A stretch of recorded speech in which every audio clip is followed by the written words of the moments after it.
All right, welcome everyone to tonight's Curry County Board of Commissioners meeting. It's January 9th. It is 6 p.m. I will call this meeting to order. Please stand and join me for the Pledge of Allegiance. I pledge allegiance to the flag of the United States of America and to the republic for which it stands, one nation, under God, indivisible, with liberty and justice for all.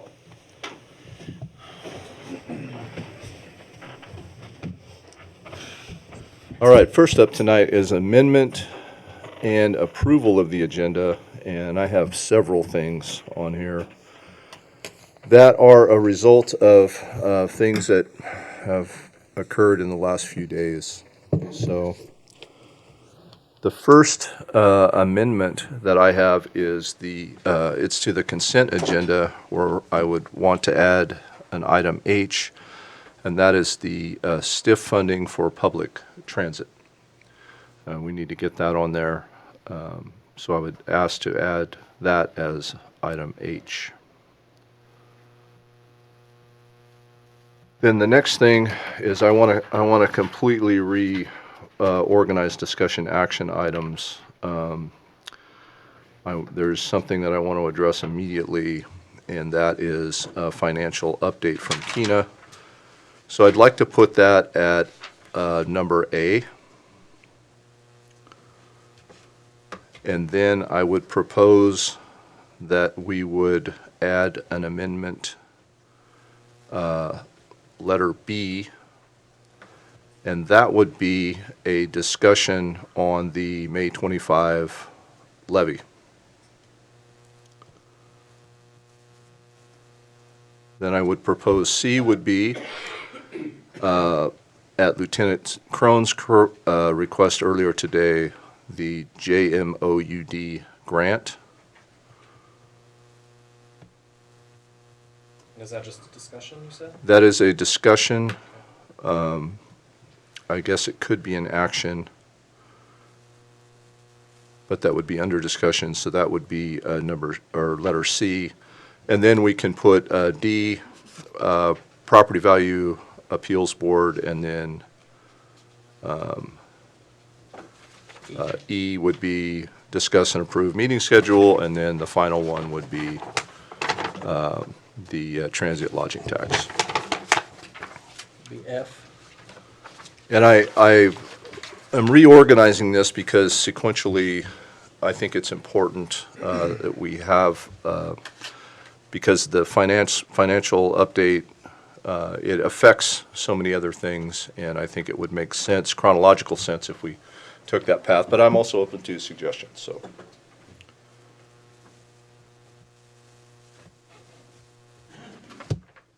It's fine with me.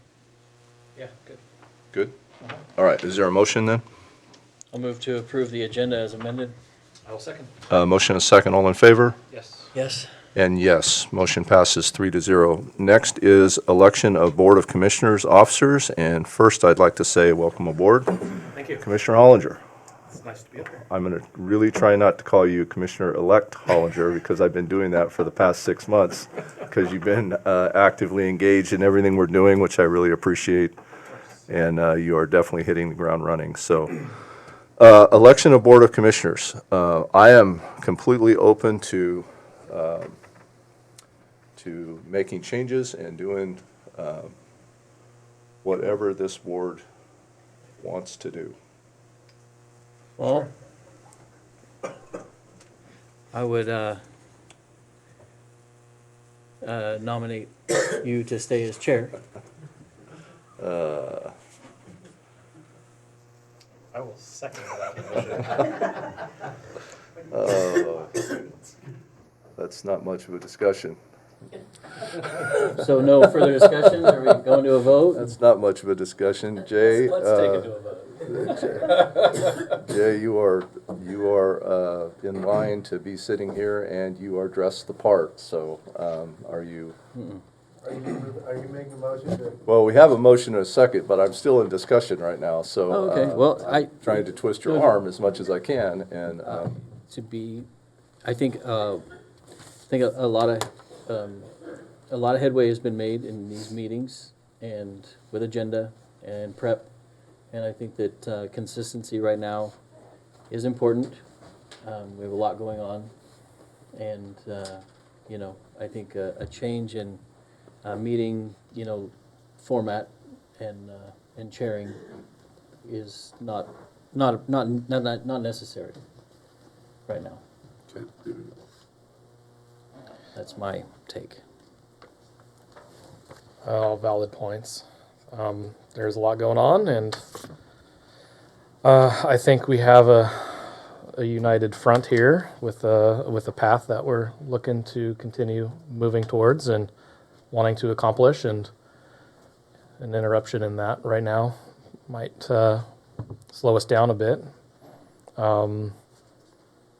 I've been fortunate for the past 6 months, and even longer, to have had the opportunity to sit down with both of you guys one-on-one and discuss a lot of these agenda items and vision for the future for our county. And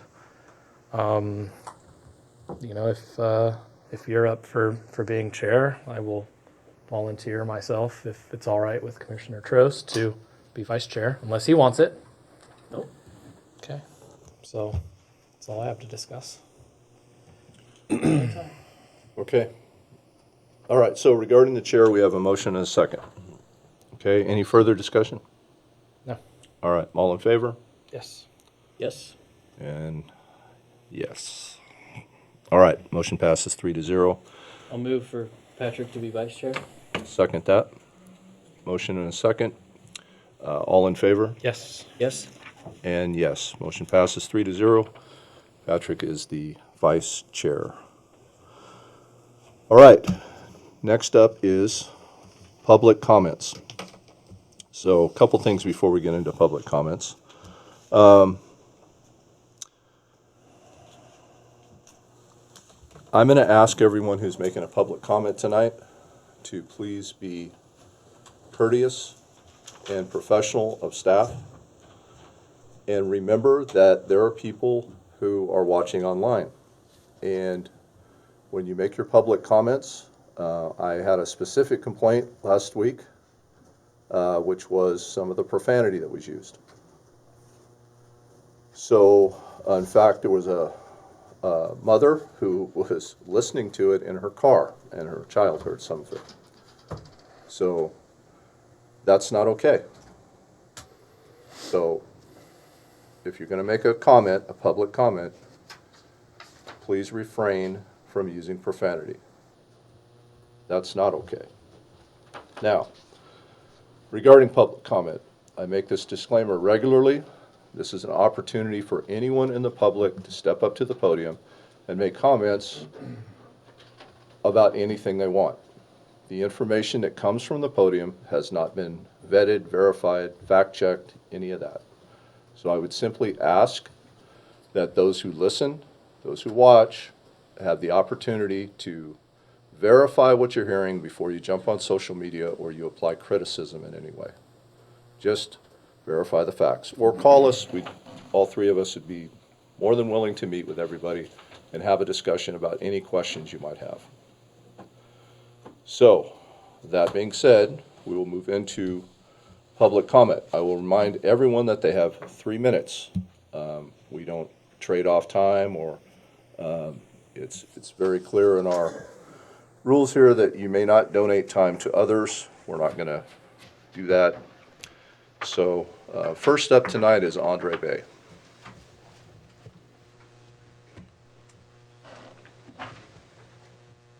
I just wanted to talk tonight about public comments and only allowing us one public comment, not allowing us on the agenda items to comment.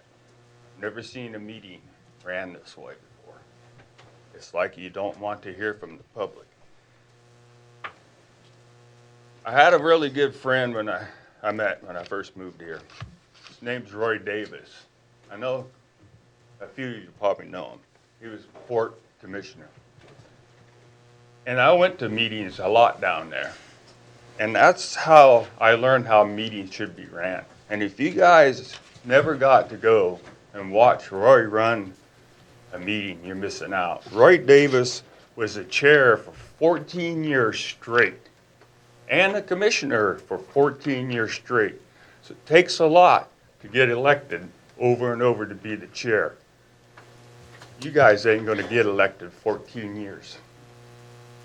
Your commissioner comments, we don't want to hear you complain about social media posts. I'm not watching them. Who's watching them? Spend that time funding the county. It's like having Huxley sit back up here and ended up with 2 and 3 hour PowerPoint presentations on what's going on in social media and the newspaper. You know, we can get to these meetings timely. You know, let us speak. Cut the time. Commissioner comments, I've never heard of it here. This is something new that you started, Brad. You know, I don't know. You know, I don't think it's constitutional to limit it like this, you know. I really don't. And I don't see anywhere on here where it says we can't comment on an agenda item as well. It doesn't say that. It doesn't say that on the agenda. You know, let us speak. Check out some of Roy Davis's meetings. Learn how to be a chair. Respect people. Respect the people that you work for, that pay you. Don't treat them like dogs. Make them sit on the curb. I cut my time short. Meeting's going faster. And no swearing.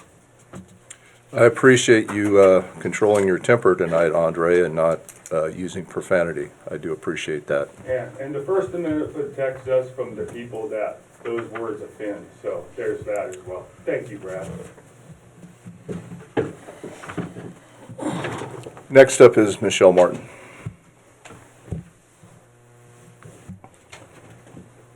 Good evening, Commissioners.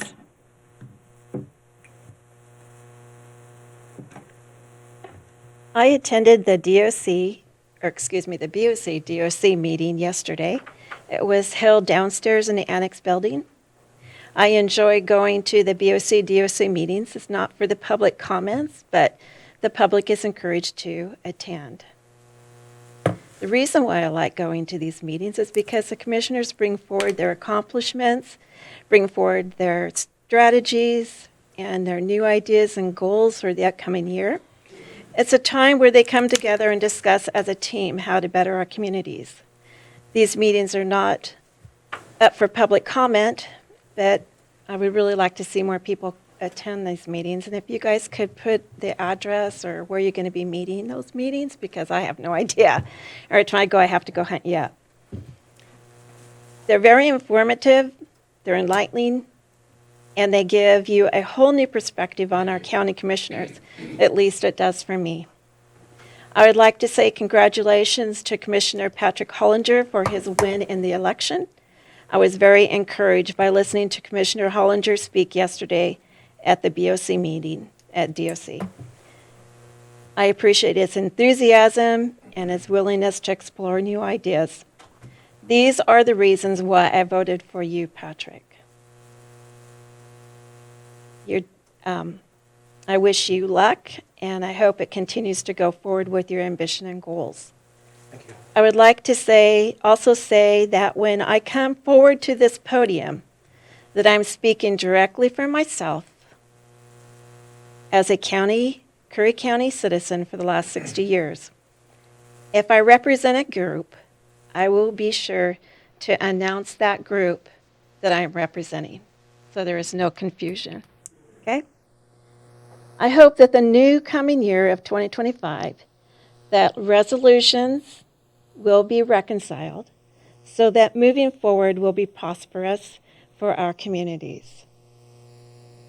I was curious as to also what your liaisons are as each commissioner. I haven't heard any updates or anything on that, and I was just curious about that. And I was also, and it's on the agenda, was going to ask about Lieutenant Crone's grant. So these are things that I wanted to say and represent myself and the love for my community here, that I've been here for 60 years. I moved here when I was 9. Been here a very long time. I love our community. I love the people. And I will stand up for each and every one of these people. And I thank you, commissioners, for moving forward and trying in the new 2025 year, cleaning some stuff up. Thank you. Next up is Georgia Cockerham.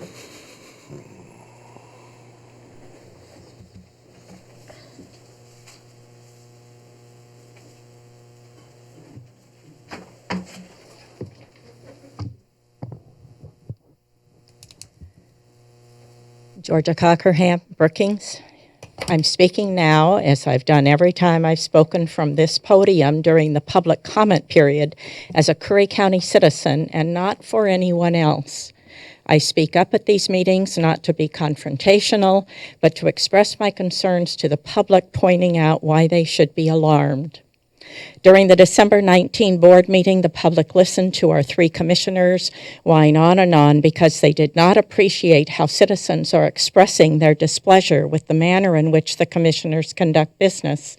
The request was made from the commissioner side of the table that everyone else in the room set aside their egos and avoid being confrontational. "We're better than that," said Mr. Trost. I agree that egos and confrontational language were present at that meeting, but it took place on the commissioner's side of the table. Mr. Herzog allowed his true nature to surface when, without reason, he made an egregious comment about the beard of a citizen seated at the meeting. The comment made by Mr. Herzog was most definitely provocative and ugly. Neither Mr. Alcorn nor Mr. Trost interrupted Herzog to express disagreement with his unacceptable language. You commissioners didn't speak up because Herzog was one of you. To make matters worse, when after his comment I interrupted Herzog and suggested the meeting move forward, I was told to be quiet and to respect his opportunity to speak. That, gentlemen, is an ego problem, yours. When the citizen about which Herzog made his comment responded with a strong suggestion using a choice word of his own, Mr. Alcorn interrupted the citizen, stating that the word he'd used was not acceptable in this room. There was a clear line drawn. It's permissible for a commissioner to be confrontational and attack a citizen with disgusting language, but the same does not hold true for the citizen. That, gentleman, is an ego problem, yours. Your double-standard silence on Herzog's comment spoke volumes about the lack of integrity of this board. Another blatant example of your egos is when, at the November 6th meeting, Mr. Trost went on a 7-minute rant in which he blurted out 2 different expletives. Mr. Alcorn and Mr. Herzog sat quietly through their fellow commissioners' rant, mentioning nothing about the offensive language. That, commissioners, is an ego problem, yours. And yes, Mr. Trost, those of us on this side of the table are better than that. Last month, I spoke of the many times Mr. Alcorn stated that he has a plan. What he hasn't done is give the citizens a detailed description of his plan and explain to us his credentials and experience at the command level that make him believable. My request was not confrontational, yet it was ignored. You've repeatedly admitted that Curry County was made unsafe with the reduction of sheriff's office deputies. Are you merely placating us with continued mention of your plan? Or have I drawn back the curtain only to find there is no plan? Thank you.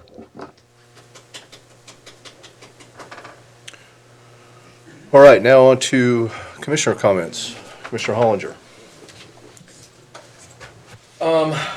Well,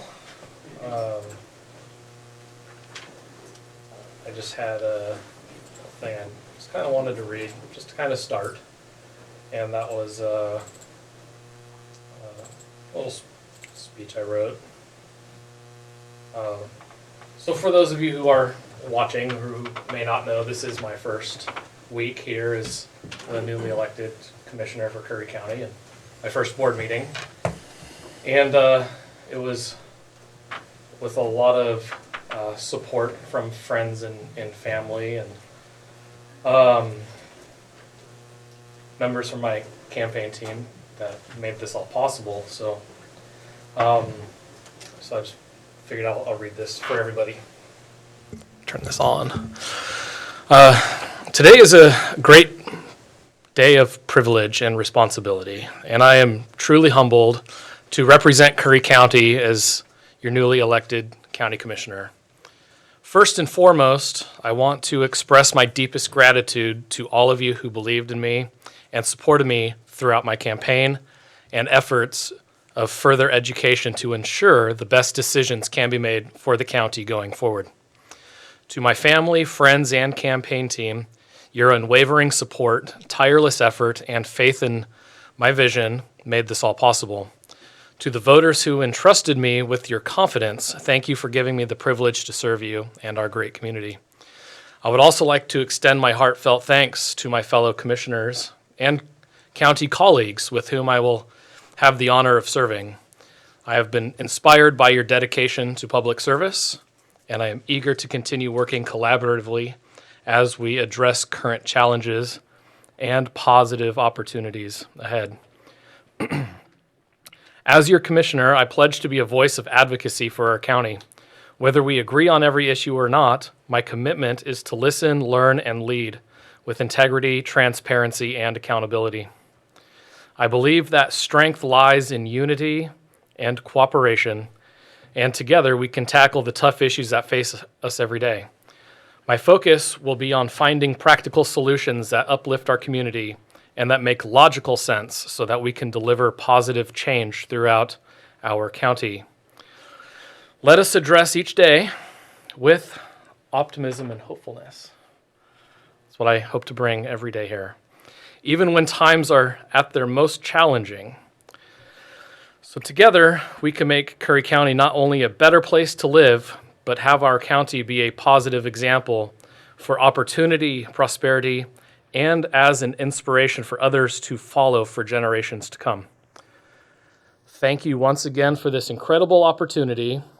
I am honored to serve you, and I look forward to the work we will accomplish together. And thank you all, and may Curry County thrive and prosper for years to come. Thank you, Patrick. Thank you, guys. Commissioner Trost. Comments? No. No comments? All right, I just have a couple brief. Regarding the DCO meetings, yes, the public is absolutely welcome to come to those meetings. We do definitely welcome that. There is no public comment at those meetings. It's merely an opportunity for us to have conversations together with our Director of County Operations, with our finance directors, and others as we need to address county business and county issues. So it's a very productive and helpful meeting, but definitely the public is invited to come. Those meetings do change locations depending on availability of space and where we can have them, so we'll post them like any other meetings. And you just need to look at the website and see when we're having them and where they'll be. The other thing that I want to address is this meeting tonight. I want to remind everybody that this is a business meeting. It's an opportunity for the three of us to have discussions and take action on items related to the county. So this is not a workshop.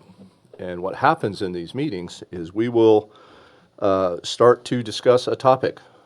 And as we discuss that topic, there will be somebody sitting in the audience that wants to contribute to that conversation.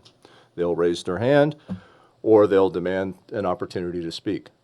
That would be a workshop environment, and we would invite people to that when we have a workshop. But this is not a workshop environment. It is a county meeting where we are to do county business and have open, transparent, and public discussions. And we are going to do that tonight. So I would ask that everyone keep that in mind as we move through these agenda items, because I am positive that there's going to be people that want to jump up and say things as we address some of these issues. So please keep that in mind.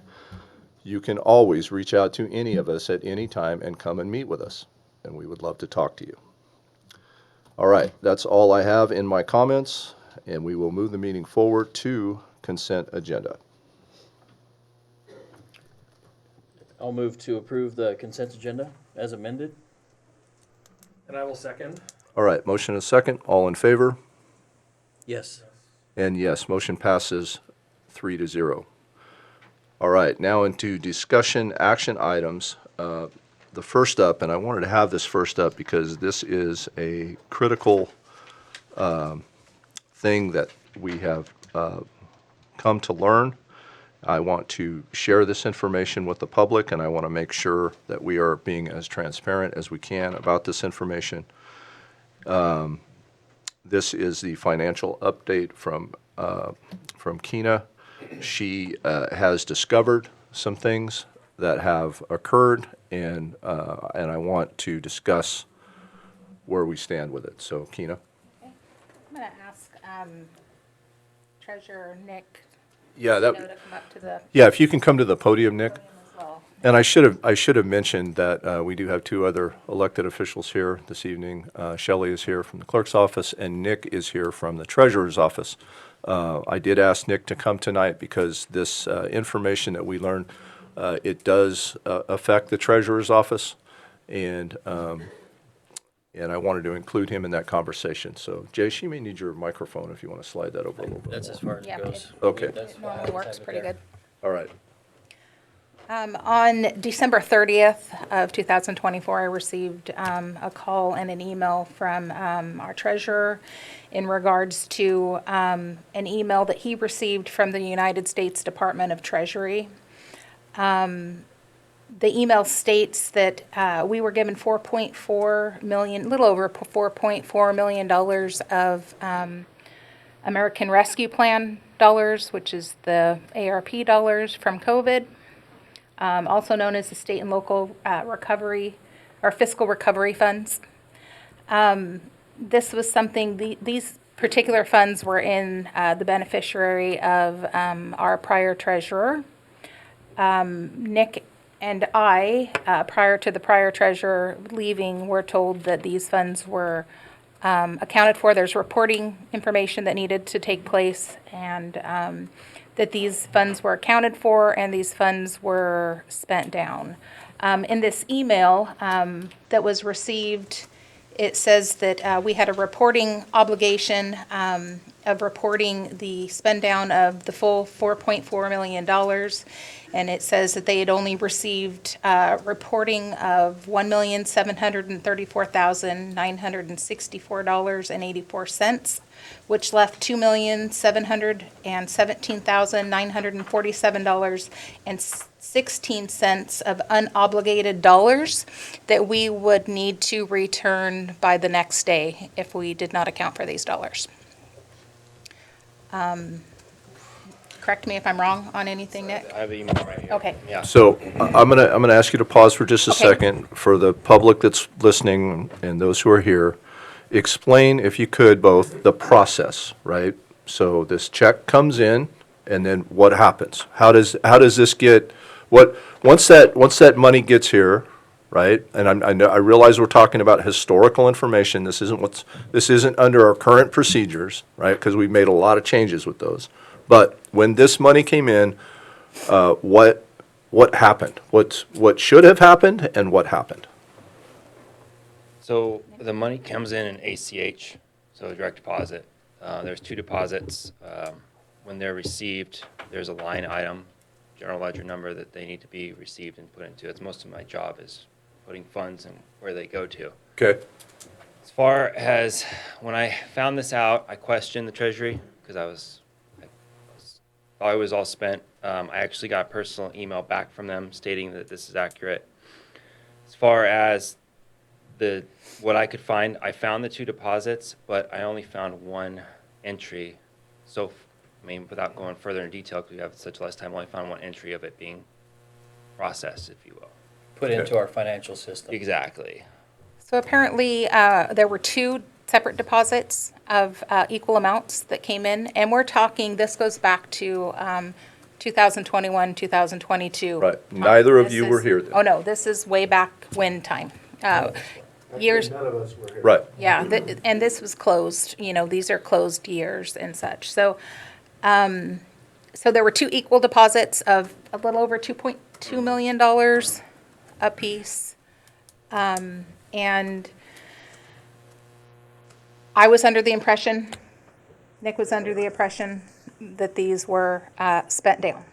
So in less than 24 hours, Nick and I had to justify funds to the United States Department of Treasury because we do not have $2.7 million to return to them. Right. Sorry, go ahead. The Department of Treasury did they don't want these monies. I mean, the money was given to government agencies to help stimulate the economy and to business owners and such, just to help stimulate the economy. So they had given it much leeway in order to substantiate these funds or obligate these funds. So we were able to, or Nick was able to complete reporting to say that we were going to use these funds as lost revenue dollars. So, and lost revenue dollars are essentially for any frontline workers that we may have paid, any COVID related expenses such as PPEs that we had to provide, sanitary items, whatever. So, Nick, Yeah, because we're under the $10 million threshold, what we got, the Treasury Department lets us use it for lost revenue. Which is pretty unrestricted. It's pretty wide open considering what it was. And then as far as our reporting, if you look back, there was a lot of money issued to ports, food banks, things like that. And then obviously when we were under cyber attack, a lot of funds, over $500,000 went to that. But as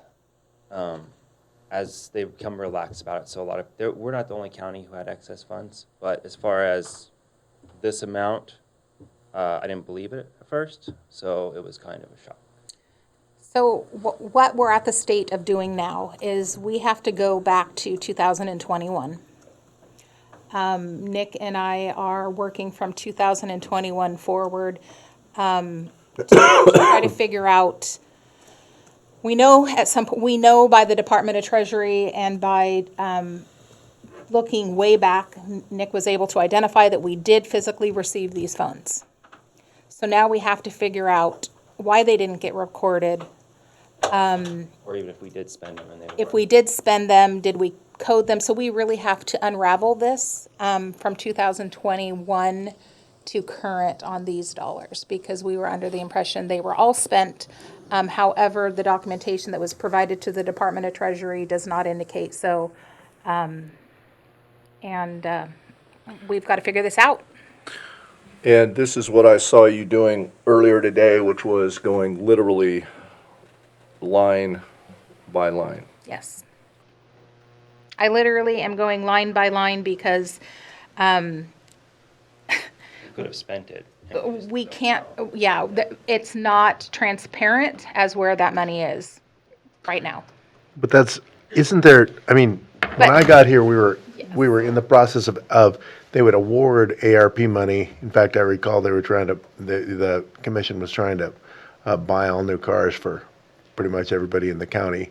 We got that stopped, but there was a process that you could go through to do that. And I have several processes. I mean, I can see where money was given to the harbor and money was given to Homes for Good or food whatever. banks, Yeah, so I can see those ones. And that's what makes largely up some of this money that is legitimately reported to the Department of Treasury. It's the unknown amount that we can't identify. When I came here, 2023 was absolutely a mess in financials. And again, we had $3 million or $30 million of bank adjustments going here and there. And so we're going to have to unravel back prior to that to try to figure out what happened.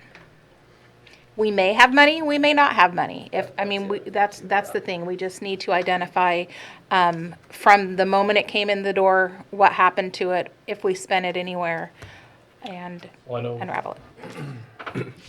Well, I know based off of the December 19th meeting, it was thrown around that we were wanting to do a supplemental budget. Oh, absolutely, And we have to do a supplement. This, I guess, kind of came at the right time because Yes and no. yes and no, yes and no, of course, but it gives us the opportunity to again go back a little bit further and hey, maybe we do have some more money. Yeah.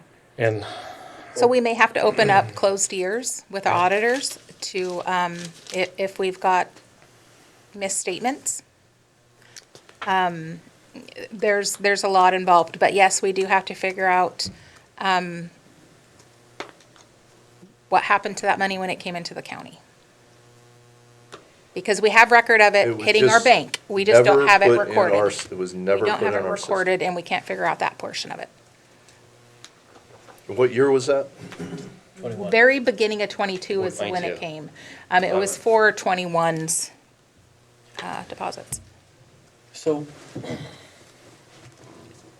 so just in layman's terms, we received 2 deposits. There was only 1 journal entry. So far that I can find. And potentially, so we identified there was 1.7 that was already allocated. We knew that 1.7 had already been allocated. What gave you the impression that all of our ARP funds had been spent?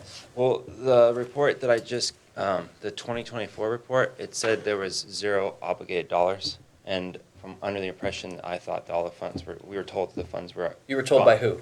By the previous treasurer. The funds were all spent. I did Okay. the report with him. So. Or I watched him, we did it together, so. But So you were told by the previous treasurer that all the funds were spent. Do you remember when you were told that? Whenever the report was submitted, March of March 2024. 24? Yeah, end of March 2024. Okay, so March of 2024. We have it on, we have the. You're the deputy at that time, and you're told, hey, all these funds are good, we're done. ARP is buttoned up. And then we get a letter from the Treasury Department saying, Email, saying, hey, guys, $2.7 million of your funds haven't been allocated. Now, is it reasonable to think that because the second 2.2 was never recorded in our fiscal system, that it's available in the Treasury account? If it is, it's in our, we still have the funds, yes. That's what you're asking, So, sir. yeah. The money's not gone, it's just, So in the end, let's just say, right, you go and you guys do your look back, and we realize that there is $2+ million available. So, as much as I appreciate Commissioner Hollinger's optimism about that, in normal circumstances, you would be excited.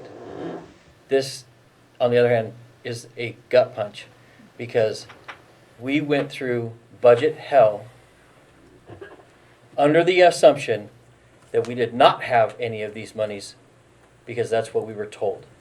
And if we find out that these monies are currently available, and I mean, yes, there may have needed to be cuts, but that ramp would have been much softer than what we went through.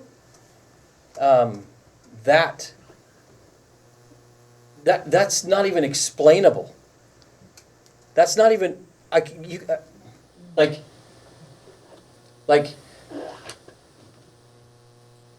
people's lives were altered. And if we learn that these funds were accessible to us,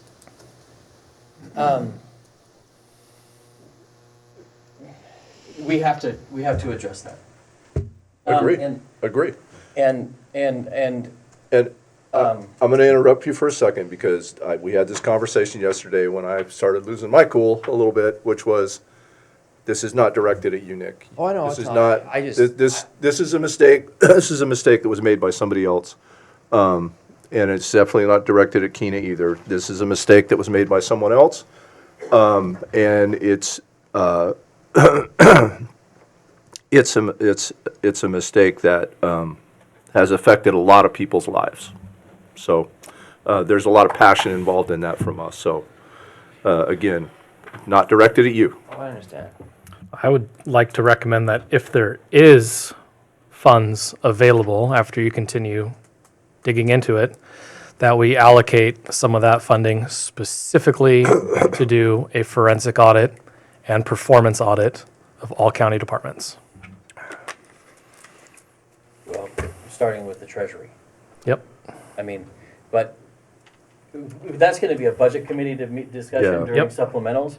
You know, I mean, now I think first thing we need to know is do we have the money or not? we have the money, but in pretext that money is available, you know, yeah, infrastructure projects, jail, there's some major communications, like the egg has been broken in terms of what happened with our reductions in staff.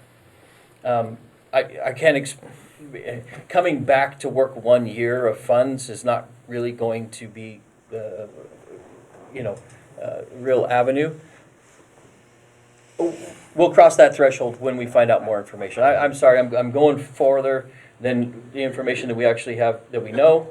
Well, Going- there's But, A lot of still a bunch of unanswered questions. Yes, Right. I think we have So- to just make sure, like, if it was spent, let's just make sure, if there even was, we just have to go back. So- and And- you're talking, can we all commit to, by early February, we have a really good understanding, and we can call a supplemental meeting and the budget committee back to figure Yeah. this out? Yeah, Because this is, I know this is super stressful and pressing, and, for all of you. And number one, thank you for not just dismissing the email as a mistake. Thank you. honestly for- thought it was, I questioned them, so I was like, I didn't, I have the second email they sent me personally. I was like, this can't be right. Well, thank you for following up, and being diligent about it. And thank you as well, Keena, for following up and making sure that we got those, at least got them allocated, so that we're not sending a check back to the Fed. I will be eagerly anticipating finding out the result of what you find. I think that, with me and Keena, if that's the priority, then as long as we have an understanding, that's our priority going forward for a while. And I will. Understand. You know what I'm asking, though? Absolutely. I will dedicate, if you need somebody to run through pages of things, I am available to help and assist in any way that you guys need to do. If there's menial tasks that need to get done by going through books, just to find a certain number, I will do whatever you need. Thank you. So, And I want to, I appreciate Nick for bringing it to my attention right away. It was great. Him and I have a great working relationship. We were able to jump on it and get the Department of Treasury satisfied with the reporting that he did. So, again, that was first and foremost, in order to not have to write him a check for $2.7 million. And we will. I already told you guys yesterday, my intention is to work through the weekend on the line item by line item from 21 to figure out where that came in and whether we've expended it. okay. let me ask you another question. If these funds are available and they were sitting in the treasurer's pool account, is there interest gained on that account? Yeah. Is it the same as the LGPI? That's where the money's at. That's where most of our funds are at, are the LGIP. I try to keep minimal funds in the treasurer's checking where our AP, payroll come out, bills.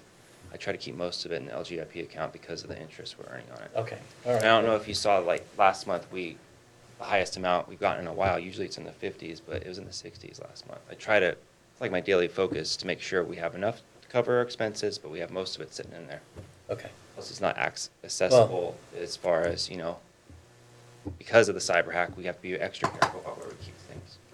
Yeah, that would have just added more fuel to the issue had it not been bearing interest if we do have it available. And with that being said, none of this is a cyber attack related item. Our Right. financial system was not compromised by the cyber attack, so it's unrelated to any of that. It's a mistake. Well, yeah, sorry, this is So- 21, 22, the cyber attack didn't even happen until 23, so. So if it was. the two of you will continue your efforts. We'll have a target date of early February. We'll reconvene the budget committee at that time. And then once we reconvene the budget committee, both of you can come to that meeting, and then you can update us on what you found, and then we can address this further at that time. Yeah, and this will just be part of the standard supplemental budget that we had anticipated anyway. We'll just add this to it. All right. Further discussion. The remainder of the budget committee's been made aware of it? Correct. Okay, good, because they, a lot of, you guys in the Budget Committee did a lot of hard work and made some hard decisions and took some heat over those decisions, and those decisions could have been a lot easier if we'd had accurate financials. Well, I've said this before, 6 years on the Budget Committee, I don't know that I would have made the recommendations I made if I had the level of accurate information that I'm getting today. It is night and day, and appreciate your professionalism, Nick. Any further discussion?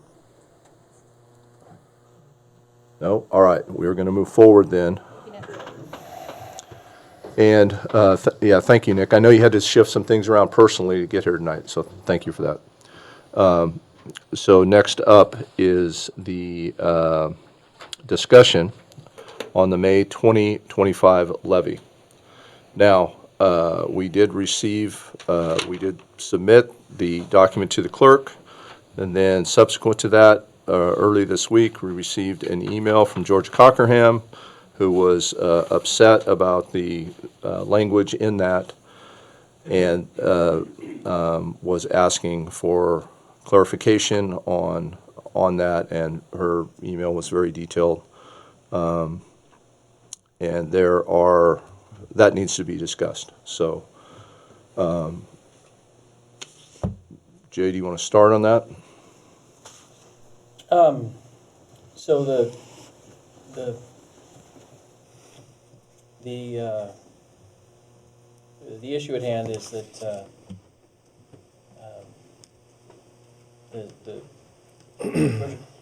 Ms. Cockerham says that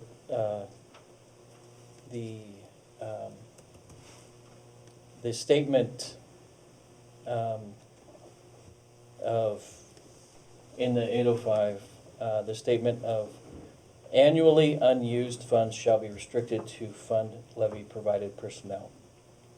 So it is ORS statute that levy funds, it's a 206 ORS, that levy funds will go into a restricted account and be utilized for levy purposes only.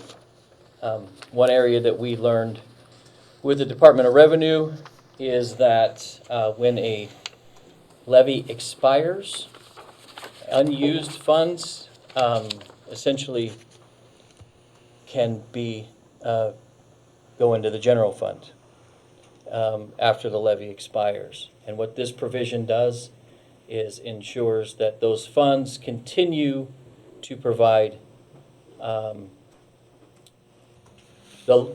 continue to provide for the intended use of funding law enforcement. One thing that I did learn from our previous assessor of 30 years is that in many instances when a levy is passed, the funds continue to come in even in years 6, 7, and 8 on back taxes. And so those funds would then be attributed and would be carried forward into this levy use even after the levy expires. And she would like that language removed. We did learn from the clerk. Did you want to come up, Shelley?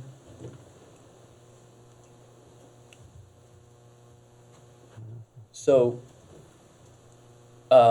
language cannot just be adjusted. Is that correct? So my understanding on this is that the committee finds it unacceptable and is not wanting to move forward with the levy with this language in it. The commissioners could withdraw. Right, so our options are Withdraw, or if somebody's unhappy, they could file with the courts. I think the last day is Monday to do that, to have the judge review it, if they feel like it's unfair. So our options are to withdraw it or keep it as it is. Okay. Also, just to bring up I think the clerk has been approached by a private citizen who's contemplating bring an objection before the court. And that's their right. So, I will, I would, I think it's obviously, it's worthy of some discussion, so, Yeah.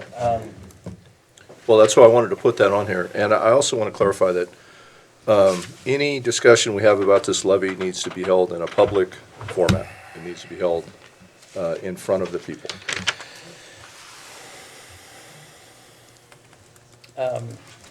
So, I did receive an email as well from the committee's co-presenter during the workshops, and his statement was that he felt the wording was sufficient, and that he had met with the sheriff and felt that he was aligned with that sentiment. So, how do you want to move forward? Patrick, discussion? Well, I know you guys already voted on this the way that it is currently written and that has already been submitted to the clerk's office. Obviously, I didn't have a chance to vote on that or anything, but I would say if the wording is left as is, roll with it. If it's absolutely not okay with the committee that's putting it together, I think the commission should withdraw the levy. I have some of my own opinions that I can share in regards to that. Sure. I've been able to sit in the audience over here and been a part of the workshops and try to listen to everything, kind of put the pieces together, and none of the pieces ever really fit, in my opinion. I think the levy, in my opinion, lacks some integrity and professionalism.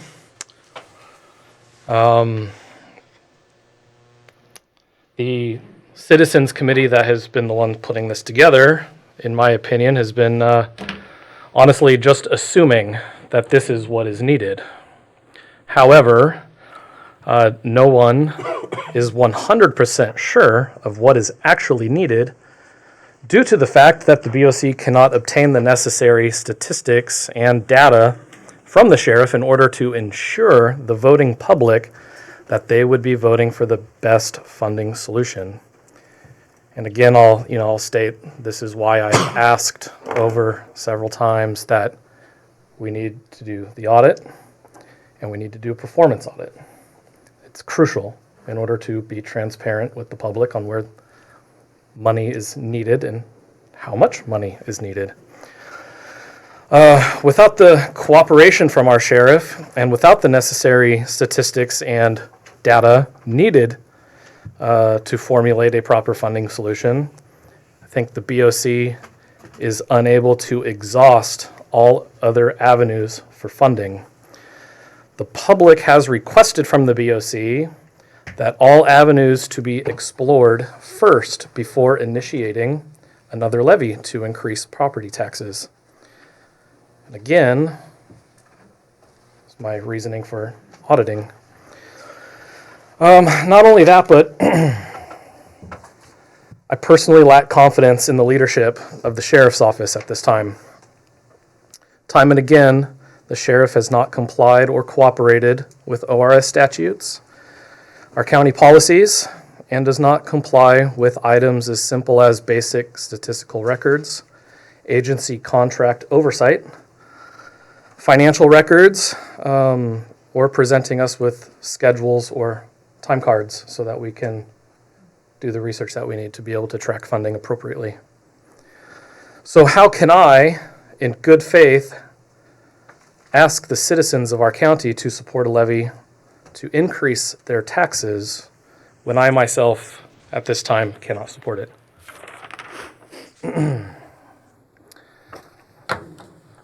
We are all sitting up here to correct the many years of lack of department oversight, which has caused the challenges that we are dealing with today.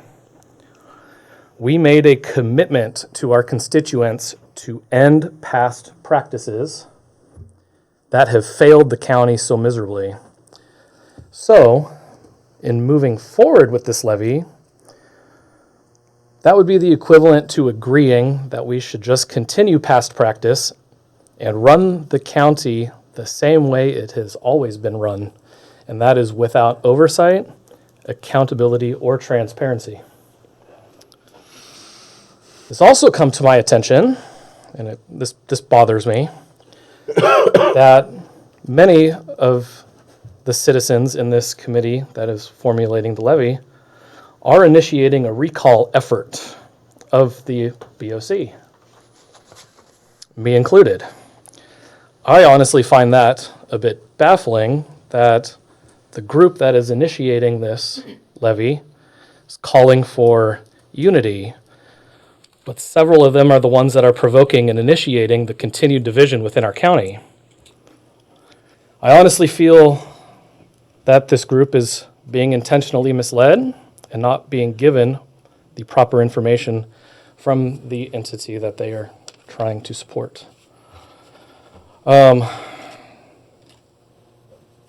can't sit here in good faith to everybody and say that this is a good idea. I don't believe it is. I would be more inclined to support a levy knowing what numbers actually are and knowing where we should allocate the monies and what is actually needed. And I don't think anybody knows the answer to that right now. You make some good points. First meeting, you're already using the word recall. Yeah. I don't have, first of all, you mentioned another email from, who was that from? Chris Pash. Okay, so I got George's email, and I don't have it in front of me. If you have it, what was the stance that was taken on that? It was, this is Pash's. Yeah. I can't remember the language that Ms. Cochran used in that. It was it unacceptable and they will not move forward with it, or what? I can't remember. The statement is, we cannot move forward with a levy based on the unacceptable language Ted added to the SAL 805 submitted to you by the levy committee. So there's some, but number one, Commissioner Ollinger, I appreciate your honesty on this. And you did request that we waited until you were in official capacity before making a vote on this, because you would have to own it. We did not honor that. And so I understand. The issue,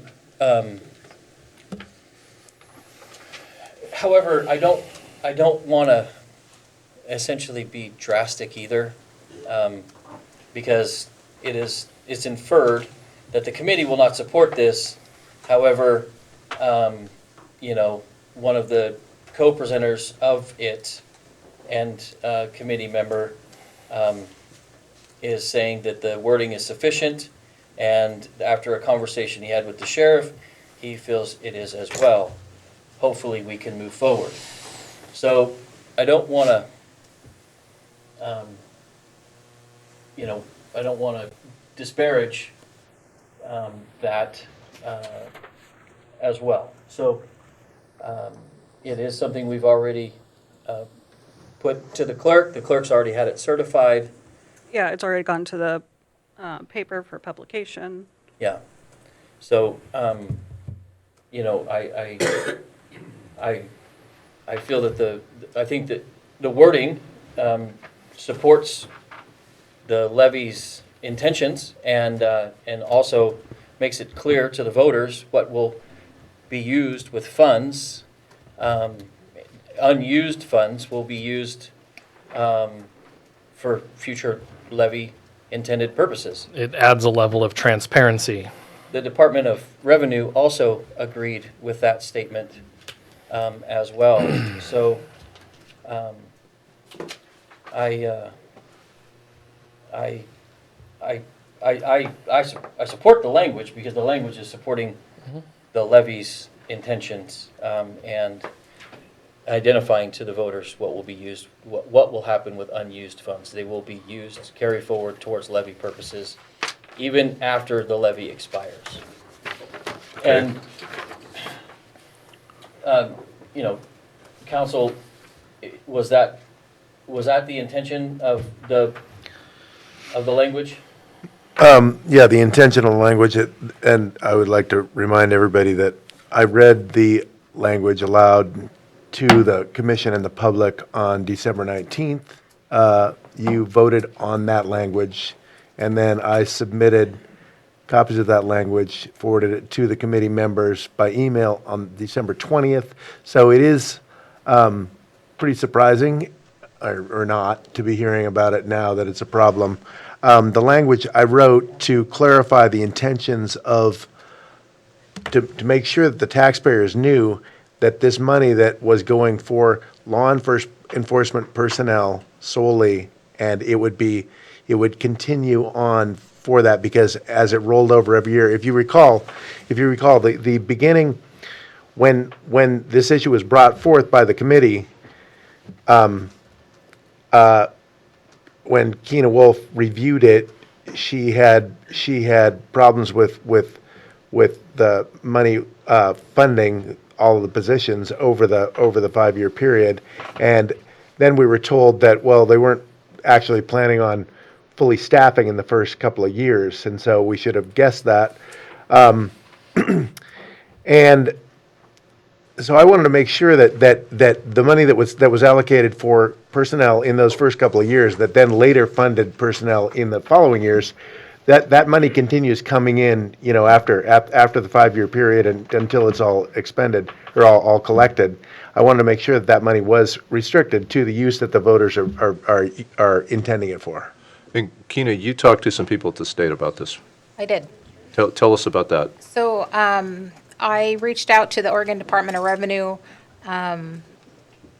the tax division that actually deals with property taxes or levied taxes. The language, they said, makes sense so that the money could then, at the end of the 5 years, it's going to roll over to general fund. If it rolls over to general fund with that language, it's going to be used for staffing, which makes sense. I mean, that's the intent. They highly cautioned about a levy that would bring in money but is not going to be used for the purpose of the levy. If we do a rate of $1.12, and he says first year, second year, we're not expensing $1.12, his suggestion would be to decrease the taxed amount to the amount that you're actually using, or to abolish the levy, because the purpose of the levy is to use it to pay for a current need that you have. Interesting. Because I did express to him what happens if we can't hire within the first year, what happens if we Right. can't hire in the second year, and we have these rollover monies. Then he said that, and it's wrote in the levy documentation, tax elections ballot measures. It is wrote in there as well that we can't go over the $1.12, but we can reduce the $1.12 to a lower tax without voter approval to pay for our expenses. It's not a savings account, essentially. Got it. So the options are to remove it or to leave it. Correct. Is there a deadline in which it can be removed? Yeah, the filing deadline in March. Okay, March so, So we have until March. I mean, I would like, so I found this email from former Commissioner Pash in my, it went to my spam for our new security measures in our emails. So I didn't see it until today. Okay. And so I haven't even had a chance to call him to get clarification on his, on the email we received. Yep, I didn't see that either, so. I do agree with not making a knee-jerk reaction to this. But you make some really good points. But I would also point out, though, that I think everybody can agree that the sheriff's department is underfunded. Of course. And so, I mean, this is a step toward funding the sheriff's department. And it's in play. Right. So,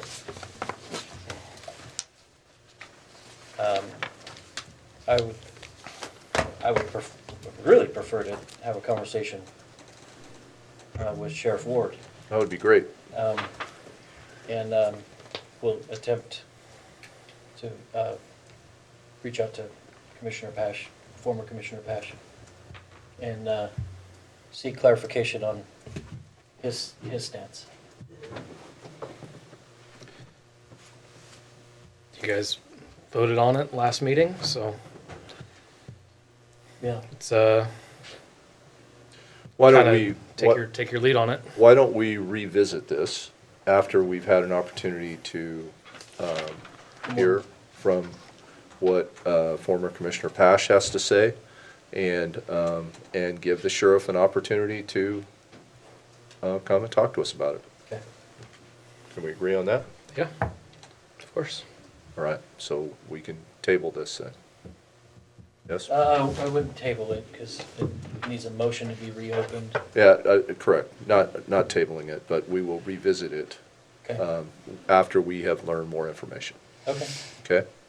All right. Thank you, Shelley.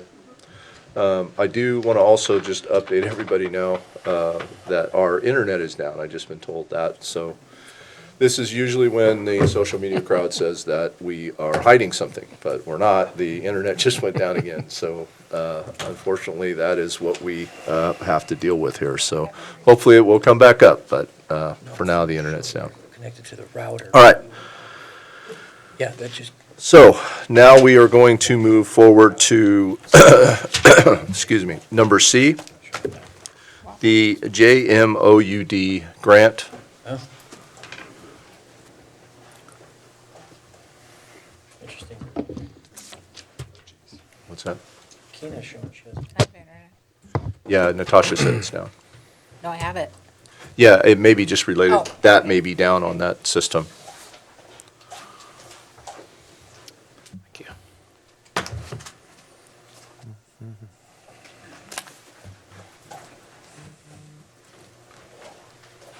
Thank you.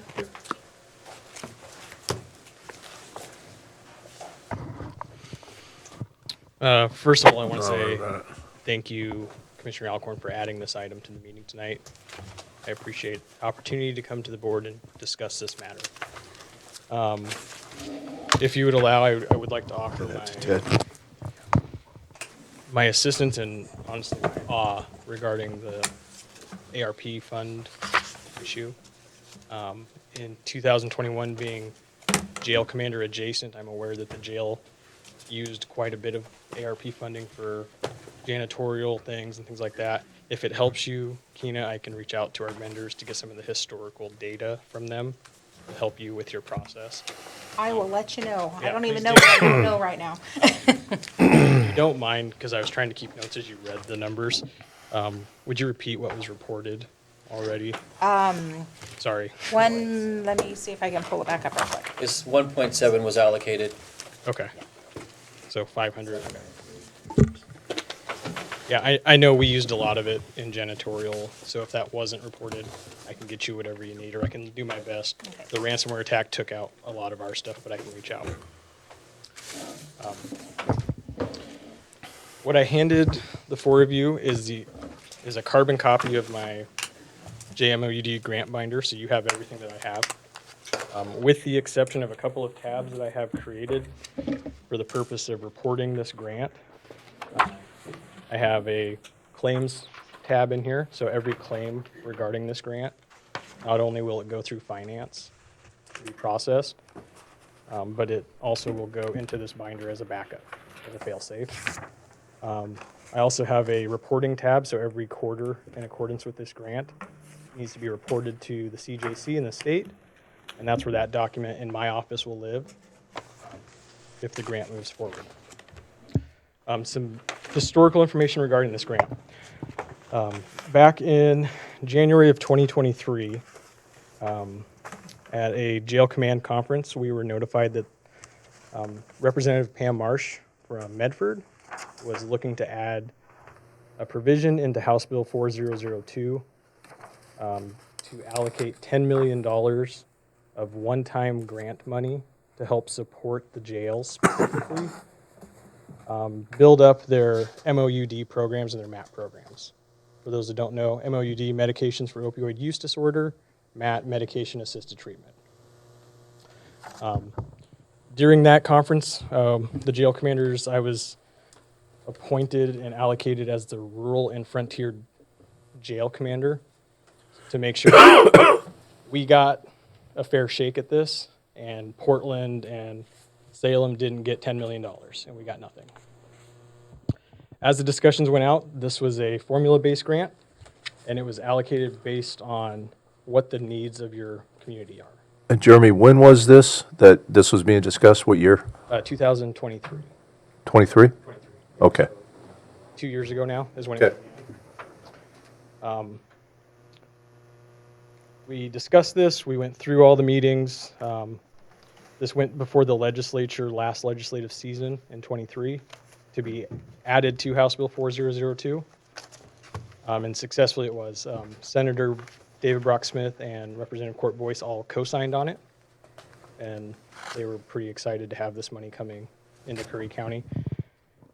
In September, we were notified of what amount we were going to be receiving, or what was allocated to us. Curry County's allocation through this grant was $332,389. That is the maximum allowable that I was allowed to apply for. In order to apply for this grant, you had to be an administrator of a correctional facility, so the jail commander or the sheriff. In the end of September of 2024, I began working on the application process with this. I reached out to HR staff to discuss salary and fringe benefits for a full-time nurse and what that looked like. In order to get to those numbers, I reached out to our local hospital and asked what salary range is a hospital nurse getting, because we have to compete with them, and I went in the middle of it, because that seems reasonable to me. It seems reasonable to everybody else that I talked to about it. In talking with the HR staff, they came up with a salary range, including fringe benefits and the indirect admin costs of $41.52 per hour, or 50-something cents. I have to really dig into here to find that email. Sorry.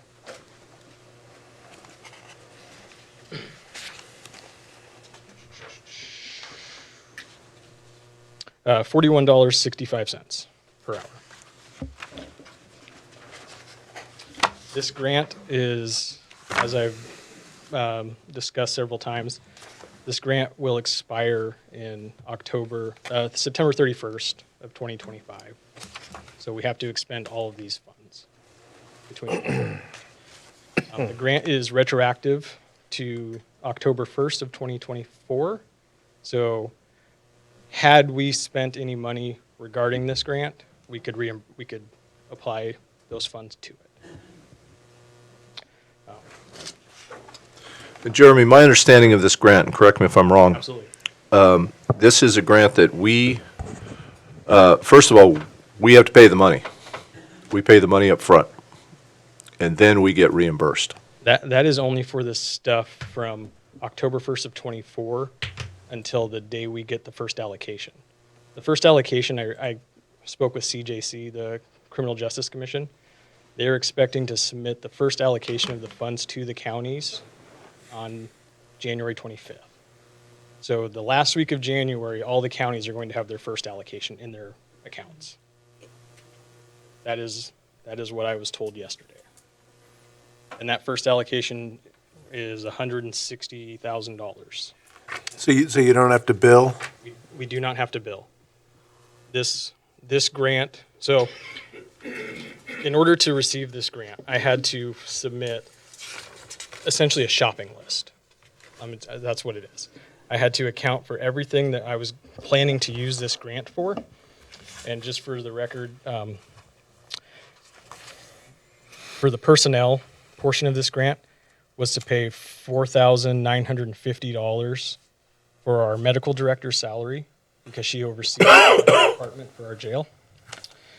It was to pay $5,088 to our current registered nurse, who is a regular part-time employee, because while we recruit for our mat care nurse, she's going to have to kind of pick up some of the slack. So it makes sense that she gets some money out of this. What's the name of our current nurse? We have Stacy Krieger's our medical director, and Janine Bernard is our And Stacy Krieger's based where? out of Brookings. Oh, okay. If you're a nurse practitioner. She is. Yeah, she's a AGNP. Yeah. Unfortunately, doctors are really expensive.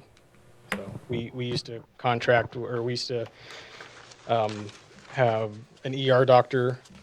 As we started to fall into budgetary issues, he kind of took a step back, and now he does all of our third-party medical reviews as opposed to this. There's the salary, fringe, and benefits for the mat care nurse, which would be a registered a registered nurse, and all of that added up for, at the time of this grant, I said for 10 months of that salary because we have to recruit for that person. I was hoping to start recruiting in November, so this number will vary, but it'll go down instead of up. But we were awarded $123,433 to pay for that salary and fringe benefits for 10 months, based on the calculations that were provided. For contractual services, we were awarded $600,000. So what that number illustrates is currently we have a pharmacist who comes in and does our pharmacy inspection. By law, they're supposed to come in once a year and do an annual inspection. We ask them to come in every quarter. So 4 times a year he comes in, he makes sure that we're doing what we're supposed to be doing. Part of this is there's going to be additional reporting requirements of the pharmacy inspector. So we added some costs to his salary for his contract that we have with him. So he'll get a little bit more to do a little more work, to the tune of an additional $600 during this grant. We weren't looking to do any housing or facility things with this grant, so we didn't do anything with that. The next is our equipment, and as this is described, it's permanent or non-expendable equipment with a purchase of $5,000 or more, or a usable life of 2 or more years for any single item. So with that, in order to meet the DEA requirements to store the controlled substances that are later on in this grant, I priced out a double lock medication cabinet. It's basically a cabinet with a lock on the front door. You open it up, there's another lock. $886. Because the medication that we're going to be purchasing is a injectable, it requires refrigeration, which requires double locks. The next item is a clear refrigerated lockbox of $337. Currently, our medication room is behind a locked door, accessible by a key. In order to enhance the security of that door and to provide accountability of who goes in and out of that door, we can restrict access a little bit better. I got with our maintenance department and quoted out a fobbed electronic door lock, much like is around the rest of the county, so we can program who has access to our meds and who does not. $2,470. The next one, I had to do some finagling and some work with the CJC of how we were able to get this. But that is an electronic healthcare record system. That is for $37,250. Currently, our medication system and our record system is all paper, and it takes our nurse hours and hours of recording and filing to do this. We don't have a med tech or anyone who can do all the filing for her, so she has to come in and do that herself. This electronic healthcare record is something that honestly Curry County has probably needed for decades as the system came into light, and we've never been able to afford it. So I was able to get it into this grant and approved. The biggest expenditure, and this is just because of the cost of medication, is the Sublocade injectable med, and that is $151,200. At the end, we got down to the administrative costs, and I tried to put in 10% of that grant amount and ask for $30,000. It was rejected, and I was told, hey, you can only spend $332,000. You can't ask for more. So we put in as close to it as we could to get to that number. There's a financial administrative cost of $2,500 and a program administrative cost. Those are just costs associated with running the program, with running the financial reports, setting up the budget. I know those costs are not what it truly does cost to do this, but this grant is designed to build up the infrastructure and the program, the MAP program. So with hiring a staff person and everything, there's already administrative costs built into that salary. I chose not to limit the other items that are important to this MAP program. All of these, everything that's in this grant is currently, as of 2025, January 1st, so 9 days ago, required for jails across the state of Oregon to provide to the adults in custody. We are required to provide a MAP program. Then, because individuals who are suffering from opioid use and other substance use disorders fall under the ADA. So we're required to do this. So we can use grant money to do it like I've illustrated here, or we have to use our general fund dollars or find some other funding mechanism. And right now, this was the best opportunity we had to bring these services here and to bring these medications. How long does this, once you're on the program, how long do you supply the drugs? So the program for the MAP program is for while you're in custody. The Sublocade injectable is a 30-day, you get one shot a month, but the medication is in your system for 45 days. Mm-hmm. As we move forward into January of 2026, we're going to run into the Medicaid 1115 waiver. And a part of that is we're going to have to provide 30 days of medication when you leave the jail. And that's going to be billable to Medicaid. So moving forward, that's our plan. And I know Keena has a question, so I want to give her the opportunity. Well, go ahead. Well, so, is it just limited to 30 days after release? Yes. Or does it continue past 30 days? For the medication, Yeah, so this particular medication has a 45-day half-life on it. So it's going to be in the system. The biggest issue that we're going to run into is how there's no pharmacy in Curry County that has this medication. It's a very limited thing. We have to provide a level of care that you can get in the community. OHA is working with our providers and our pharmacies to bring this medication to Curry County. And they've had pretty good strides with it. They've reached out to a few of the doctors who do this kind of program, and they're all on board with it. They're just working through the training part of it. We trained Stacy Krieger to be able to prescribe the medication. So in practice, she'll be able to do this in her practice if she chooses to. sure. So, so reading the different counties, this Sure. was Yeah. interesting to me. Well, it just says, at the end, it says that we will provide a once-a-month supply of medications upon release. So is that once a month, like returning every month, like a person in custody gets released, and then they come back in For a year? February, and then they come back in March, and then, is that what happens? No, that's not Okay. what happens. Okay. Yeah. And that is not, 'Cause I was like, you're Yeah, just gonna be an there- injectable site. right, yeah, no. And that's not, there's no state or no county that's receiving this grant, that's what they're gonna do. It's just that ours says it. Yeah. That's what, I mean, that's what it says we're gonna be doing, so that's a red flag for me. Which page is that? Page 6 of the Program? yeah, it describes Curry County jails.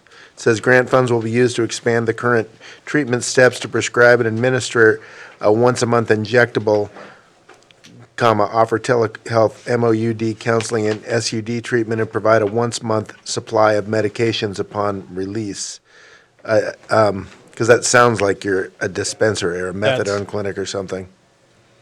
And I think, so it says to expand the current treatment steps, so what are your current treatment steps? What So do you right do? now, our current treatment step is if you come in and you say that you're suffering from substance abuse disorder or opioid use disorder, we notify the nurse of that, and immediately we begin a detox protocol. And that's 14 days of sublingual Suboxone, and it's a tapered thing. And that's it. That's all we do. And that is not a MAP program. It's a detox program. We've tried to take steps to build that. We keep running into funding issues. So we're trying to expand what we're already doing. If you come to our jail and you have a valid prescription from one of the local providers for 30 days of Suboxone, we supply that. We continue that prescription medication. We've run into issues where the adults in custody have called providers from our phones and done telephone visits with the doctor, and then we get a prescription for Suboxone, and they haven't gone through our medical program. So I want to end that practice that's going on because we're on the hook for that. So I'd rather everything go through our nurse. Like that's the ideal thing. Jeremy, what's the percentage of inmates that come in that fall under this category? Is it, you know? It varies. The substance abuse and opioid use disorders is kind of the catchphrase now. Since we've started doing urine analysis of anyone who wants to be on our MAP program, we started that in October, and we've run through 100 tests. Not all of them come back positive. You have to have a positive UA to be on our MAP program. We're not going to take your word that you use opioids. In fact, I have a request for someone to be in the MAP program. That person's been in jail significantly too long to have opioids in his system, so there's no way. But I would estimate that 30 people in a quarter might be on our MAP program at any given time. Okay. But that number varies. I mean, it's hard to tell. You can have an influx of 10 or 15 people. Sure. You know, I'd rather have the program in place and be able to do it for everybody if I can. So let me ask this part. So, because we lack a SUDS program in our county. Yep. So they're put in custody. They're given this medication to essentially step down their addiction. They leave with a 45-day half-life. They're not coming back for an injection. But we don't have a treatment program and aftercare to hand them off to. So the likelihood that they're going to essentially go back to using to fill their need is high, right? And so how do we address that? So there's two ways that we're working to address that. Number one, so there's really three methods to do a SUDS program. One is Suboxone, one is the Sublocade once a month, the other one is methadone. We do not have a methadone clinic in Curry County, and Curry County Jail is not going to be the first methadone clinic. So I'm just going to put that out there right now.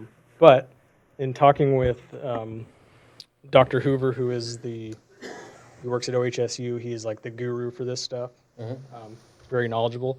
If the community cannot support the Sublocade injectables, but Curry, the jail can, then the appropriate step for that would be to issue a prescription for Suboxone, because that is something that's available in our community. The goal is for the jail, in order to get the Sublocade, it's not hard. You have to go through some training, register with a MAT number. It's really not that hard. The jail could do it, any doctor's office could do it, and the pharmacies can do it if they choose to. My goal is this is a medication that you cannot divert. Once it's in your system, it's in your system. So there's the better likelihood that you're going to not be craving the opioid, and you can get the treatment that you truly do need. So I would like to set that standard. I would like to say that if you came into jail and you got Sublocade, that when they get released to their provider, which that's another piece to this, is there's going to be some transitional discussions that have to happen, especially going into January of 26 with the 1115 waiver that we're going to be getting soon. There has to be a transitional piece. So we're going to know either before they're released or shortly thereafter if they're able to get this medication wherever they're going. And if they can't, Suboxone you're talking about. the Sublocade. The Sublocade, injectable. okay, all right. So if they can't get it, then the nurse will go with the Suboxone. It's a 30-day. We'll give them a prescription. Yep, give them a prescription. But best case scenario Best case is scenario. we have a provider And a that pharmacy. has a SUDS program that's not a 6-month waiting list to get treatment. And if we can get a pharmacy who can supply the Sublocade in county, and right now even Walmart can't do it in Crescent City, so if you cross the border, if we can get that built into our community, then we can hand the individual a prescription for it. It's covered by OHP. They can go down, get it filled, and inject themselves like they do, and now they have it again. So there's two issues. One's the provider, one's the pharmacy. But the jail is a perfect environment for diversion of medications. I want to take that liability out of it and go here with the Sublocade. As we went through this process, there was a list of questions that were provided through an email chain. I don't want to get into the whole email chain, but if you would like, I can address the questions in the email chain that you all received. Is that something? Sure. Okay. One of the questions that was brought up is the county enrolling in Medicaid, or are we electing to go with a third party to facilitate reimbursement? It is not my intention for the county to be the Medicaid billable provider. We don't have the staff to be able to do it. Honestly, it requires. Oh, do Have you ever billed Medicaid? Oh, It's a nightmare. It's a nightmare. It 100% is a nightmare, and you and I had this conversation nightmare. a year ago. You don't want to do this. Yeah, we do not want to do that. With that being said, in 2 weeks I have a meeting with OHA. They're coming down to go over our readiness assessment. So they're going to kind of tell us where we are to be prepared for this. And one of the conversations that we are going to have and that we've had across the sheriffs and the jail commanders is there is no county in Oregon that has a jail that's set up to bill Medicaid. So the State Sheriff's Association is looking at finding a centralized or regionalized Medicaid third-party biller, and then we all just kind of latch on to that. So that's the plan. If we can't, then we'll look for a Medicaid biller, or we'll contract with a medical provider, a doctor, nurse, somebody who can take our claims and do that. And that's part of having the electronic healthcare system, is the system that we looked at has a coding aspect to it. So you're going to type in CD9s. Yeah. You're going to type in layman's terms what you did, they're going to code it. And you're going to print it and do all these things. So with that being said, that comes with a cost. It absolutely does. I mean, they And won't bill for free because they're won't- going, as far as I've been told and talking to several doctors' offices about this, they take a percentage of what Medicaid reimburses. Is how And Medicaid doesn't reimburse full. they don't reimburse Okay. full, and it's not great. It's not a great system, but it's better than nothing. And to be able to have our adults in custody continue with their OHP, that opens up a whole other world of treatment that we can provide that today we can't. And cost savings. And cost savings, yeah. The one thing that Medicaid, this waiver will not, so Medicaid right now provides reimbursement for travel expenses. They will not provide reimbursement for deputy transports. So our time to take someone to a doctor is not going to be reimbursed. We've already established that it's not. I really tried because small counties like us would really benefit from that. But then I'd have to hire staff just to be an ambulance driver. I think that kind of answers the next bullet point of that question. Have position descriptions been written for the RN? In this packet is that draft description. This description was taken from Clackamas County, who has a very robust MAP program. We changed some of the verbiage in it to make it work for Curry County. And I asked that the finance director help kind of finalize that to make sure it meets all the criterias of our job descriptions and the things that we need. Our medical director and nurse practitioner, she's looked over it. It meets her needs and qualifications for this position, since she's going to be the one kind of overseeing it. So the next one is these funds need to be kept in a separate GL on track, and the grant funds cannot be used to roll into other department funds. 100% agree.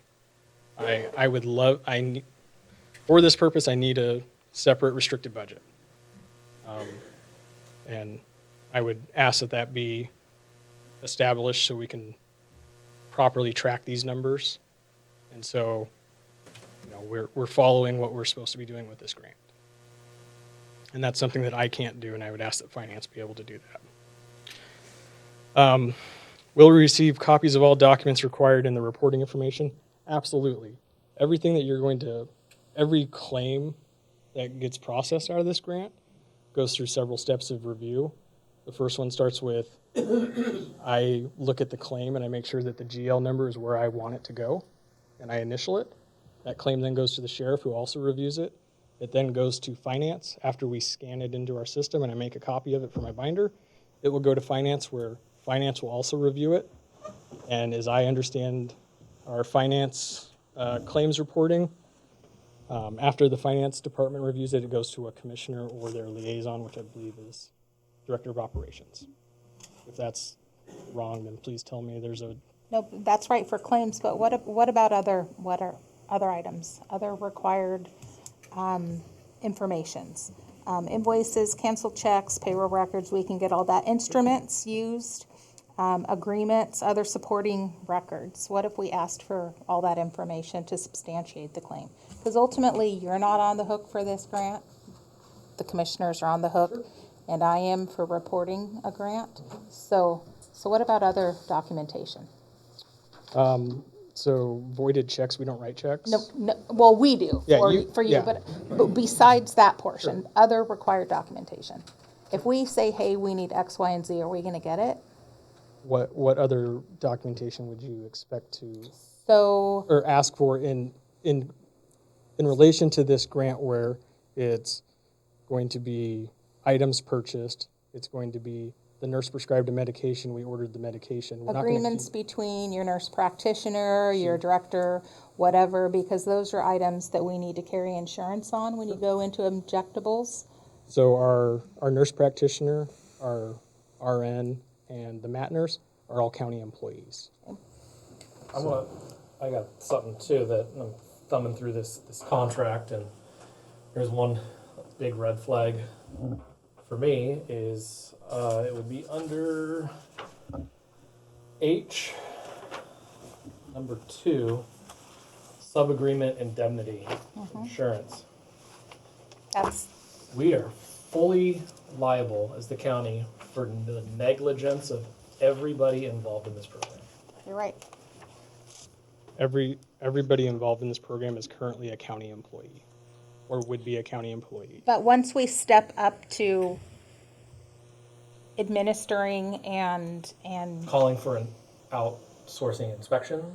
well, We- we're going to advanced drugs because, as you know, I'm experienced in the medical field and I understand the medication type stuff. So in the field, though, the injectable that you're referencing, yeah, it's a sub-Q injectable that's been given, and it does last in the system. So, where does our liability lie if we give this to somebody and they exit into, or they're being released into the community, serve their time, however that works? Well, isn't that what we're contemplating, that we don't have a treatment facility, so they'll be released into the community, right? So what happens if they use and that's in their system? Because my understanding that What happens if they drink alcohol? If you look up Sublocade, you die. well, and where does our liability lie with this? That's kind of my, and do they have an option to take the med, not take the They do. med? Yeah, Whatever. absolutely, they do. It's no different than, what happens, right now we administer insulin. And, I don't want to be that guy, but that's being administered by deputies because we don't have a medical provider. But we're required to, and we're required by So right now, the liability of that is incredible, but it's no different than if I give a diabetic insulin. And But you're doing it within the facility. Yeah. My concern is if you're serving as a dispensary in effect, and you're giving a person a shot that lasts for 45 days, that they are then out walking the streets of Gold Beach and they drink alcohol or they use an opioid, they are anything that slows your breathing, Sublocade, puts you at grave risk of death. Again, my job is to assess risk to the county. That sounds exceedingly risky to me, because if you have injected somebody and then let them out on the street with no oversight, if we were putting them in a treatment center, if we had one of those, that would be a different thing. The reason that I'm saying this is I see MOUD programs. I see that in other counties doing that, but like you're modeling this off Clackamas County. That's in Portland. That's in a real I place. modeled the job description. Right, but I mean that's that kind of thing. We don't have facilities like that here. So I feel like that if I would have to have a way greater level of confidence in how the oversight of the people that were getting injected by people who are, there's following the law, and then I get it that if we're required to give them a month's worth of stuff as they leave by law, then that's one thing. If then we can say we're compelled by law to do that, but we have to be really careful about what we're giving them, and also if we're exposing them to, for 45 days, it goes farther than that, and they're at risk of, if you drink a Steel Reserve, I mean, that would probably enough to kill most normal people, but if you've got this stuff going on right there, you're putting people at great risk. So I would want to really look carefully at how what we're doing with these people on the outside. So, go ahead. I was just going to ask the last two bullet points. Sorry, we've been jumping around. Can I finish? Yeah, absolutely. So, first of all, every medication that we dispense in the jail has risks, and they're prescribed by the doctor, or by the nurse practitioner. They go through screening, it's basically a mini doctor's visit. We go over people's medical records, and they're prescribed these medications. Or they come in with a prescription that's already been vetted. If as the nurse, the mat nurse, the nurse practitioner, whoever's doing the assessment, says, hey, this medication that we have does not fit them, they're not going to prescribe it to them, and they'll prescribe an alternative. And that alternative can be Suboxone. It absolutely can. If someone says, hey, I want to be on the MAT program, and, I have a issue with needles. I have an issue with, what the things are on this. I don't want that. Then we'll look at the alternative of Suboxone, right? They all have a right to refuse care. Everybody has a right to tell our nurse, hey, I don't want to take that. I'd rather take this. And we vet that through. The goal is right now we can afford the 14 days of Suboxone as our budget sits. The goal of this is these are medications that a lot of people have success with. A lot of people come out of bigger areas and they have success with them. And we just can't offer them. And a lot of people would like to have those offered.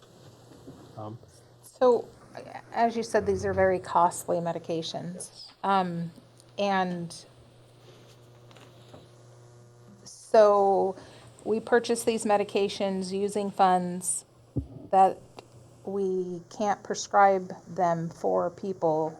What happens if they expire? If we don't have enough people that want to take those medications? We're on the hook for these monies now that we can't justify billing back and spending back to this grant. We've now expensed monies that we're going to have to pay back. So we are not going to purchase a stockpile of meds. They will be purchased as they are prescribed. They'll be purchased through an approved distributor that we have a contract with already, that we purchase a lot of our other medications through, and they will be sent to us with overnight shipping. We're not going to have 7, 8, 9, 10 doses sitting on our shelf waiting to go. Okay. In order to get this medication, you have to go through the detox procedure, and that's 14 days with our Suboxone program. So that gives the nurse 14 days to consult with this person, say, hey, how's this working? And really diving deep into those risks, warnings, and contradictions of getting a Sublocade injectable. As far as currently any medication that you're prescribed in jail, you are released with. We don't kick people out after we've given them lorazepam for 6 months and then say, here you go figure out how to continue your meds. They get what is left. Because it's their prescription. It is their prescription. Everything that we give them is their prescription with the exception of Tylenol, melatonin, multivitamins. They leave with their prescription. Most people leave with 1 or 2 refills left on it. We try to do that as practice because, again, we don't want to be in the business of being the pharmacy for the county, for all the people who can't go to a pharmacy or can't go see a doctor, but we want them to be able to access their medications because studies have shown if you leave here on a medication and you don't have the medication, you're likely to reoffend to go get your medication, or you're likely to go do illicit drugs or whatever it is. That's not our goal. Part of the job description of that mat nurse is she's going to, or he, she, whoever it is, will provide transitional services. So what that means is if you came to our jail and you live in Medford and you need help getting an appointment with your doctor in Medford because you're being released in 25 days, their job is going to facilitate that and share the information with the doctor to make sure that you have an appointment. We're not going to, we have to be very careful about setting appointments for people because oftentimes we get burnt as the county. You set an appointment, so-and-so didn't show up. So there's going to be some level of this person's coming, what paperwork do they need? They'll be released on this day. Can we get them an appointment? So I hope that in a long way answers the question. Oh, yeah. Question for asking questions, no. Like I said, all the claims, as we've done today, I've had a lot of questions asked at me. I've answered those questions. So Jeremy, I'm going to be 100% transparent with you. And Sure. the reason I ask this is I can't even get justification to verify 2 hours of overtime for a staff member. Yeah. What is going to give the financial department the guarantee that we can get information when I can't even ensure that I'm paying people right? So that is a separate issue to this grant. It is a separate issue, but I can't give information as it is. So this is going to require information. It's going to require the commissioners to put their name on it. It requires me to report. As much as you say you're doing the reporting, you know who they reach out to when things are wrong? me. Right. Because I, at the end of the year, have to justify with the state, the federal government, and everybody with our reporting features. So if I can't get justification on one thing, and I'm being honest, I'm just trying to everything- understand. Everything that is related to this grant and the funds that are in this grant and how they're being used or spent, not only will you have copies of them as the finance department, because that's how the finance process works, they will be in this binder. And every quarter when we have to report it, not only am I going to report on the spreadsheet and have it in here, but I would expect that you are also doing that, and we can compare those notes. And if there's discrepancies, let's discuss the discrepancies. So, So I agree that, and to the last bullet point, I agree, we need to work very closely on this. oh, absolutely, because, And- because these are monies that, if they have the intention of sending $160,000 for a first installment or something thereabout, and we haven't worked with IT on a medical record system, because that's gonna require IT, we don't even know who's gonna be in our end, we're already gonna be receiving monies that we're not going to expense in compliance with this grant for the first section of it. Does that make sense? It does. So then we're gonna be on the hook to reimburse something at some point. So that's, And there, we've been talking about this since October through various emails and different phone calls with the grant was due October 14th, I see. And the, we And- heard the first thing about the staffing. I didn't know what the staffing, you said, hey, how much does it cost for a hourly nurse at X amount of dollars? You know, and I said, Julie, figure in the indirect cost in addition to that. And that was like end of September, something like that. and So, at the end of September, I had a phone conversation with Julie regarding the salary of our current nurses and what it was for 5 months versus 4 months, 3 months, 6 months. And we came up with a number that we could live with that would provide the time necessary in November to be able to go out and recruit and begin recruiting this nurse and begin that process with the expectation that the grant was going to be received in December and January and approved in December, receiving the money in January. So and can I just really quickly, I apologize that a staff member worked on that without relaying that information to me. But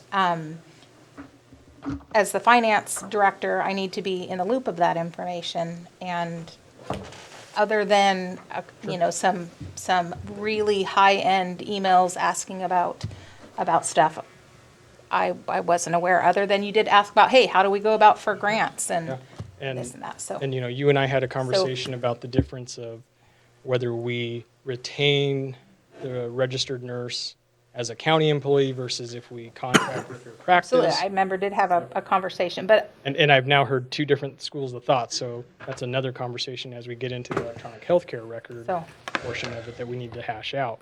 But- As of right now, our nurse practitioner is open to, in her current capacity, allowing the jail to act as a instance to hers. So it's a system that she is already familiar with, and then our nurse would have a login to it. and that would require some sort of an agreement or something that would Right. go. Right, but we haven't gone But- down that path.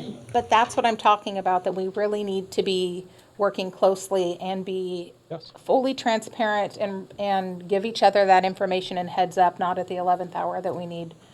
There's stuff to also come. something in this grant that says, in the event that you become aware that you are not, if there's a change in the fiscal scenario, if there's a Oh, change yeah, it says in any of the. Staffing, I mean, that would fall under So staffing, that finance. essentially, you have to notify and you're essentially in default. So I feel like, we would be notifying them right now. That's why when I hear people wanting to send us $160,000 that we don't know what we're gonna do with it, we don't want the money. We want to have a plan first. And the plan has to be specific and we have a lot of trouble just getting the basic stuff done regarding law enforcement in general, but going into the business of medical billing, that's a thing that most local small hospitals can't do right. I've been involved with a lot of them, and it's always a fight. And so if you could contract that out, that would That is be my goal. money well spent. That is my goal. I don't want to be in the medical billing business, and neither does the county. We've But shouldn't we have all that stuff lined out already? all of that. So the medical billing portion of it we can't bill Medicaid until January 2026. We're still a year away from it. This grant covers us till October of 2025. This is so we can build capacity for the MOUD program and the MAP program in the Curry County Jail. Yeah, so I get it. It's basically seed money. Yeah. It's to seed a program that essentially will be sustainable come 2026 by billing. But I think so here's a couple of things. Just, I know hindsight's always 20/20. Sure. This is the exact reason why people are required by policy to get board approval to apply for a grant. And then you get board approval to receive the grant, right? So So you applied. can I comment to that? if you Sure. don't mind? I was fully aware of what you're asking. Before I applied for this grant, I reached out to Wendy Lang. I asked her, hey, how do you go through grants? You're like the grant queen, and everyone acknowledges it. She told me the process. I reached out to the finance director, asked her, hey, what's the process? And I followed the process that I was given. So, So if the process has changed, no, the process hasn't changed. okay, so then The I was process has given, always been the same. so then I was given misinformation. So yes, I will say this. In years past, the policy has not been followed. Okay? That is what we're trying to change. Absolutely. A lot of these questions would have been vetted at that time. So I don't fault you. I'm just saying this is a good example of why that policy exists. And I would say I can hear, and in Kina and myself as well, the concern that I mean, is we are not receiving any cooperation from the sheriff's office in terms of requested information and records, et cetera, et cetera. And you say this is going to be different. But if we are the ones going to be indemnified by this grant, it's like, Keena said, well, what if we need, and, the reality is, Jeremy, it doesn't matter what she needs. If she needs it, it shouldn't be questioned, right? Like, it should just be like, oh, okay, we'll get that information to you. If that's what you need, we'll figure it out. Why We'll would get you it to not? Exactly. And so that's a concern. Jeremy will not, if he's directed not to give the information, based on your recent email to Keena. If I go against something that the sheriff tells me that we are not releasing. Right. That then would that's be insubordination. Yeah, yeah. If So you're it's told not- not to give, if you're told Right. not to give Keena information and you do, that's insubordinate. Yeah. Sure. And that violates, I mean, I get in trouble for that. Yeah, no, I get And it. I'm not using that as an scapegoat, but the one information in that email that she asked for, we already went down that road in a previous meeting. And there wasn't any question that what was being asked was not going to be provided. So to be asked to provide something that was already told is not, is setting me up to violate a policy. It wasn't a setup because And that may not have been the intent of it, but that is what it was. The information still needs to be given to Pay our her. staff correctly. So, And that's what we were trying to do, is pay our staff correctly. Sure. I'm here for this. No, purpose. I get it, And I but- understand your concern. That's a separate conversation we can have. And it, But it's part of, but it's, not a separate but it's, conversation. it's a separate issue, but it's part of this issue. relevant. Yeah, it's, It goes into the exactly. overall confidence that we have that this is going to followed through. So what happens if, as of January 1st, the MAP program is required to be administered? We are required to do so. So It wouldn't be on the level of the injectables, correct? It would be on the level of the, I cannot afford, through the current budget, to give out 30 days of Suboxone Correct. the way it is. Yeah. There's no way. No. Okay. No, There's also the liability of deputies who are not medically trained acting as the dispensary of medications. That would be a thing I would love to not have happen. I would love to not happen. And Well, part of this, it and sounds part of like- this grant, that's a potential right now, it's happening. that are not medically trained, that are given even, It is happening right now. The county is already taking on that liability. Well, without our knowledge. It's, No, you know, that wasn't disclosed to us until tonight. These are issues that should be brought to county council so that I could bring those issues to the commission and say, we're exposed to liability and we don't want our employees in the county to be made liable for that. That's why communication is that has imperative. been a matter of, it's been going on for 13 years, since the day I walked through that jail. but we're not over there. I mean, I, just in general. but. Doesn't make it right. But you do see the finances of the payroll, Absolutely. and you know that we do not have a full-time medical provider. So, But I don't know what medical stuff. I mean, I wouldn't have any way of knowing what medical stuff. right. so, So it is common knowledge throughout the county that, Absolutely not. That is not true. so, I would say it's not common knowledge because I've been here for a while and I did not know, so I don't think it's common knowledge. And I didn't know. I didn't know until I learned it. And it's an important thing. I'm glad I know it. But the way that then we can deal with minimizing that liability once we know about it. Could I ask, our PA? So, I mean, I appreciate the detail and the discussion, 100%. And I understand the seed money and how those programs, pilot programs work and,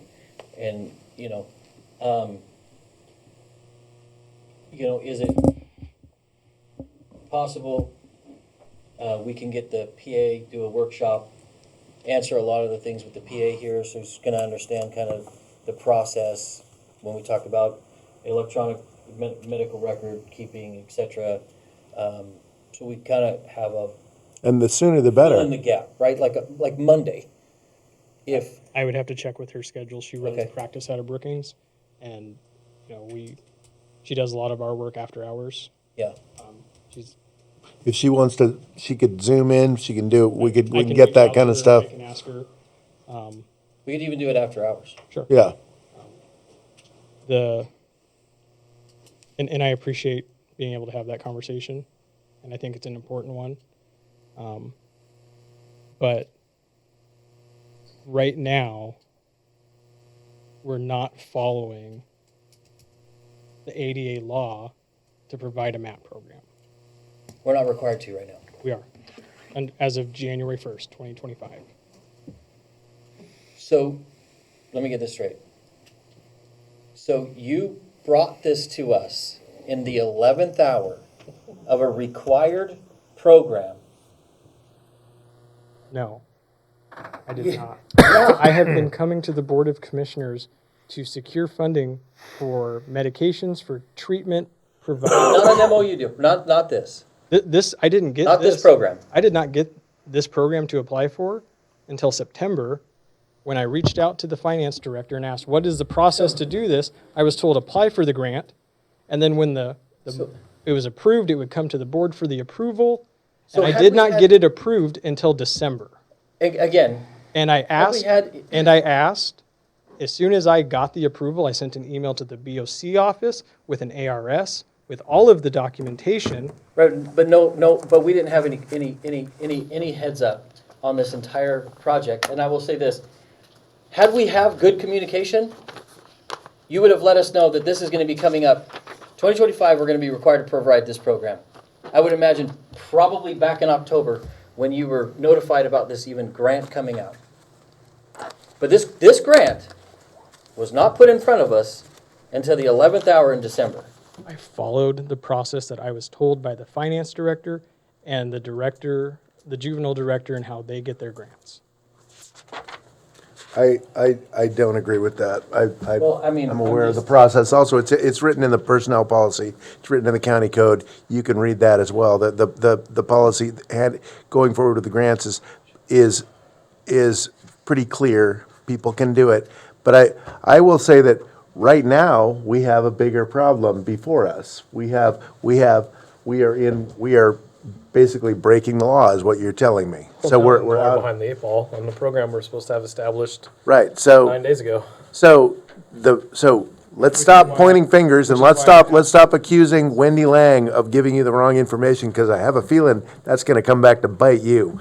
So what I wanna do is go forward and figure out a solution to this, and I think that the workshop, so that we can get you, I want the deputies not being exposed to liability. I want them not doing jobs that they shouldn't be doing. They're specifically trained to be doing what they're trained to do, and that's not it. So let's see if we can get that workshop scheduled for Monday or ASAP. Do we have anybody got a problem with that? I'll have to do it remotely. Well, you can, that's fine. So, did anyone know that this had to be done by? I didn't know that, no. January 1st? I just learned it. The MAT program, That or it, to offer MAT in the jails, that it needed to be implemented January 1st.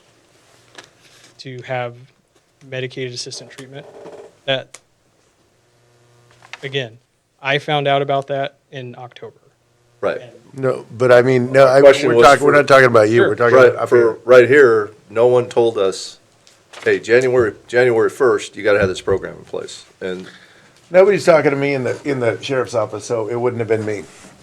so, again, to Commissioner Trost's point, when he says 11th hour, I realize maybe you've been working on this, but no one told us, hey, January 1st, you gotta have these things in place. And, we didn't get that info. Missed that memo. So, that's what he means by 11th hour. And that's the same way that I feel now is, we're 9 days, what were we, 9 days over? And, I will guarantee that Jeremy Crone doesn't want to be doing the wrong thing. So he wants to do it right, so let's help him get Yeah. get this resolved. so there's so much liability in this, and it puts our limited finances at risk. A mistake in this program, we're on the hook for a tremendous amount of money so it's gotta be done right, it's gotta be done thorough, it's gotta be done complete, it's gotta be done well, it's gotta be well thought out. I do think we need more information from a medical provider, that can answer some questions. So I would concur with Jay about some type of workshop as soon as possible to clarify that information. Yep. Patrick? Well, we're here to protect taxpayer money, and we're here to protect the county from liability. May I ask that, coming from this meeting, talking to the Criminal Justice Commission, this money is allocated to Curry County. It's not going away. They are going to send funds. Okay. Based Yeah. on what? May I ask that the finance department set up a restricted fund for it, and if as this goes on, if we decide, hey, we're not going to use this money, we can send it back to them. There's this- nothing that restricts us from sending it back. The problem is if we don't receive the funds and they sit in the state treasury, then those funds go away, and I can't apply for them again. This is my understanding that they're just gonna send us funds regardless if this is They have signed off on or not? They have a signed agreement by Sheriff Ward. No, they No, don't. they do. That's not binding. The sheriff can't indemnify the county. No. They were notified that that's null and void. Well, what do you have a what do you reply mean to have from a them. signed commitment from the sheriff? In this packet, and that was sent out in the email chain, is the signed grant agreement. So the sheriff signed the grant agreement? Because we didn't hear back from the finance director, we didn't hear back from legal counsel, The sheriff's not, You did hear back from me, that you provided it to. that I provided information, so you And then I can't say you reached did not out, hear I back. reached out to legal counsel, I did not hear back from them. so The sheriff's not authorized to indemnify the county in any grant, so that's inappropriate and a liability to the sheriff. So- Personally,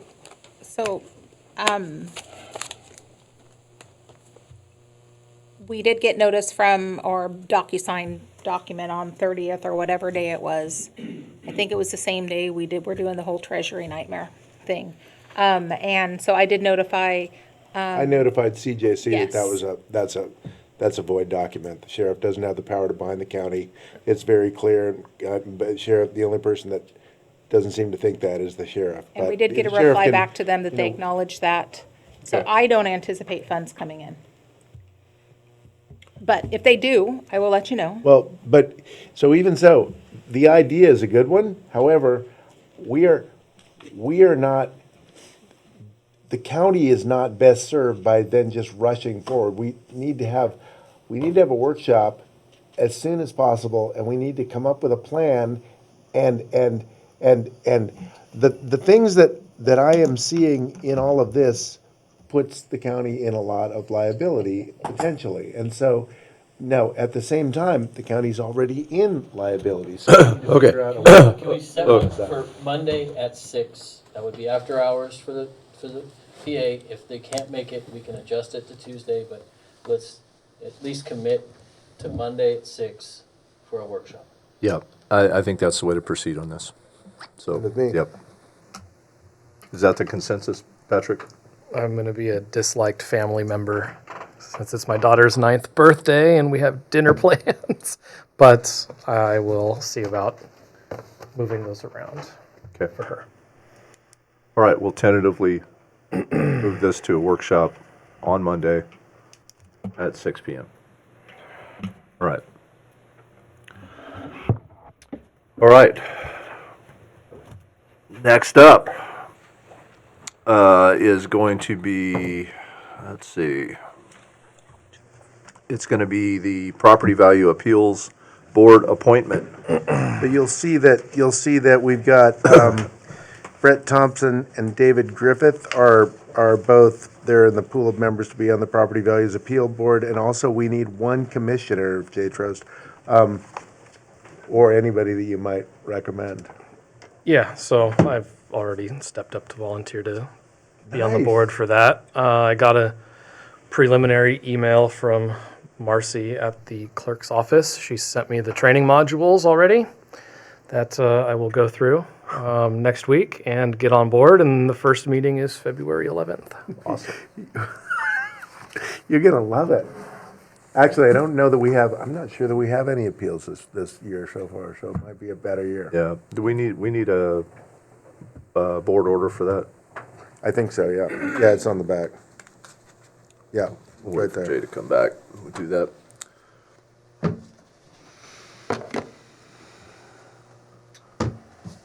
Yeah, just to remind everybody here, we do have an executive session tonight, too.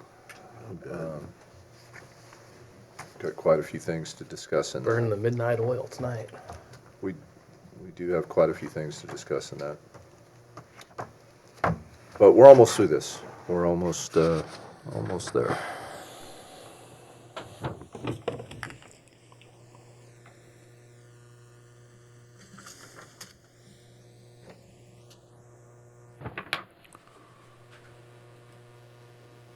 You have to go through training for that, Patrick?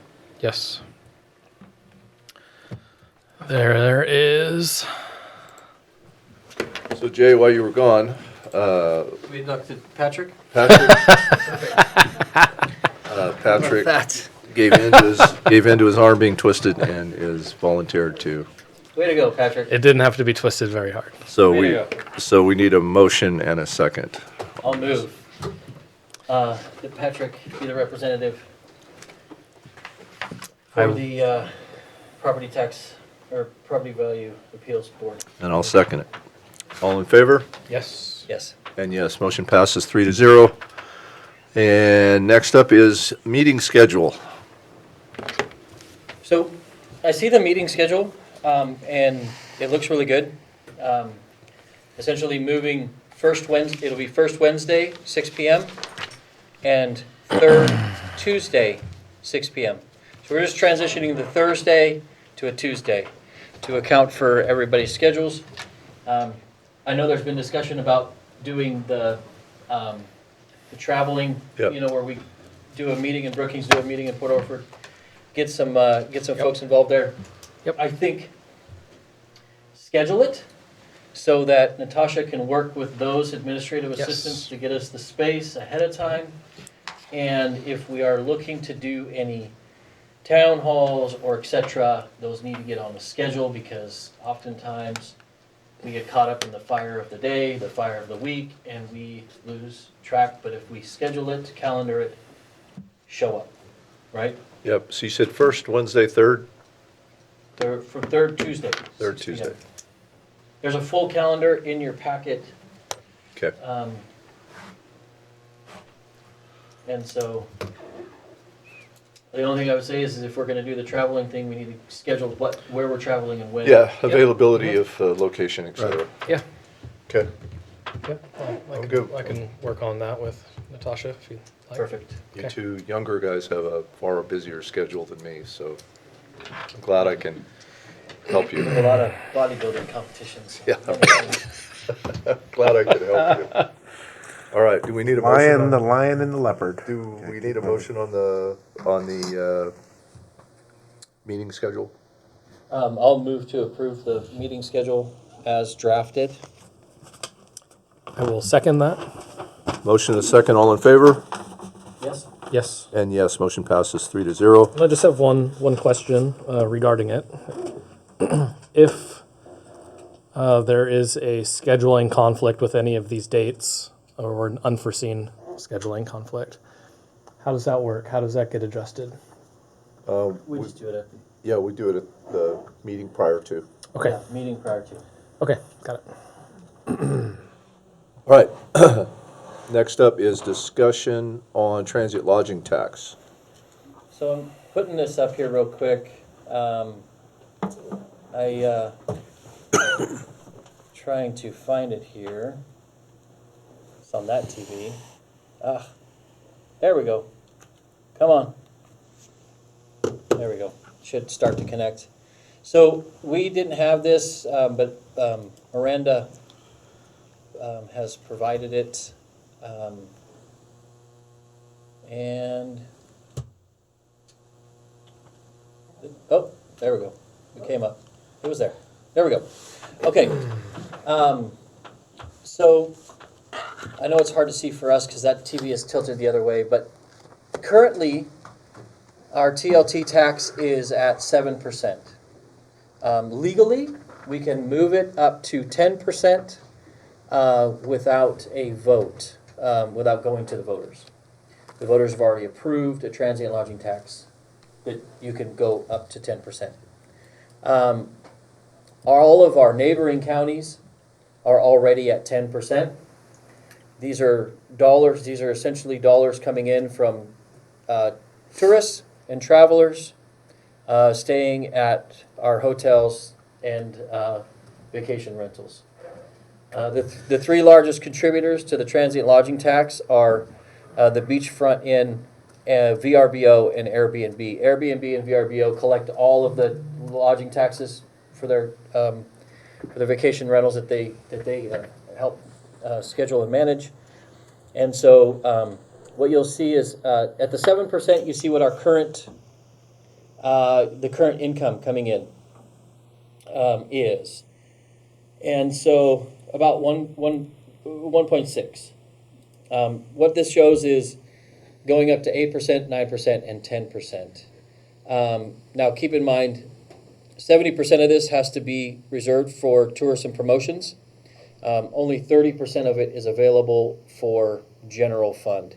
So what happens here is if we go to 10%, we'll be collecting approximately $702,000 additional dollars, and 210 of which would be general fund.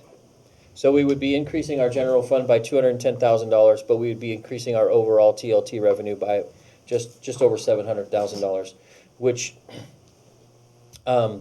could help bolster our economic development and tourism promotions. So this is essentially money being left on the table that all of our neighboring counties are collecting. I don't, there may be a few people who travel who look up the county's transit lodging tax, but I don't know of any. Generally, you go visit your whatever county you're going to, you stay at a place, and you pay the subsequent tax, which right now is pretty much a standard of 10. I can't find much reason to not explore this. This is low-hanging fruit. This is low-hanging revenue for the county when we are in dire need. What we have going for us, industry-wise, we have logging, fishing, tourism. And those are the three. Those are three of our main contributors to our economy, and to not explore this, I think, doesn't serve anyone. Yeah, and I want to I want to point out that when we proposed the last levy, there were comments made during the workshop and comments made after our presentation of information from the public that asked this very question: why don't we do this? Before we go to the property owners and say we want more money from you, why aren't we doing this? And that's a great question. Why aren't we? So in essence, I think what we need to do is we need to explore. If we're in consensus, right, that we want to explore this, whatever. this doesn't change the amount of money that's currently being distributed to, for instance, economic development, the fair, the sheriff's office. Doesn't change that. It would increase would what they increase. get. It would increase. It would increase the amount of revenue that we receive for TLT, dollars. But here's what I would say. I would say, again, I think this is worthy of a workshop.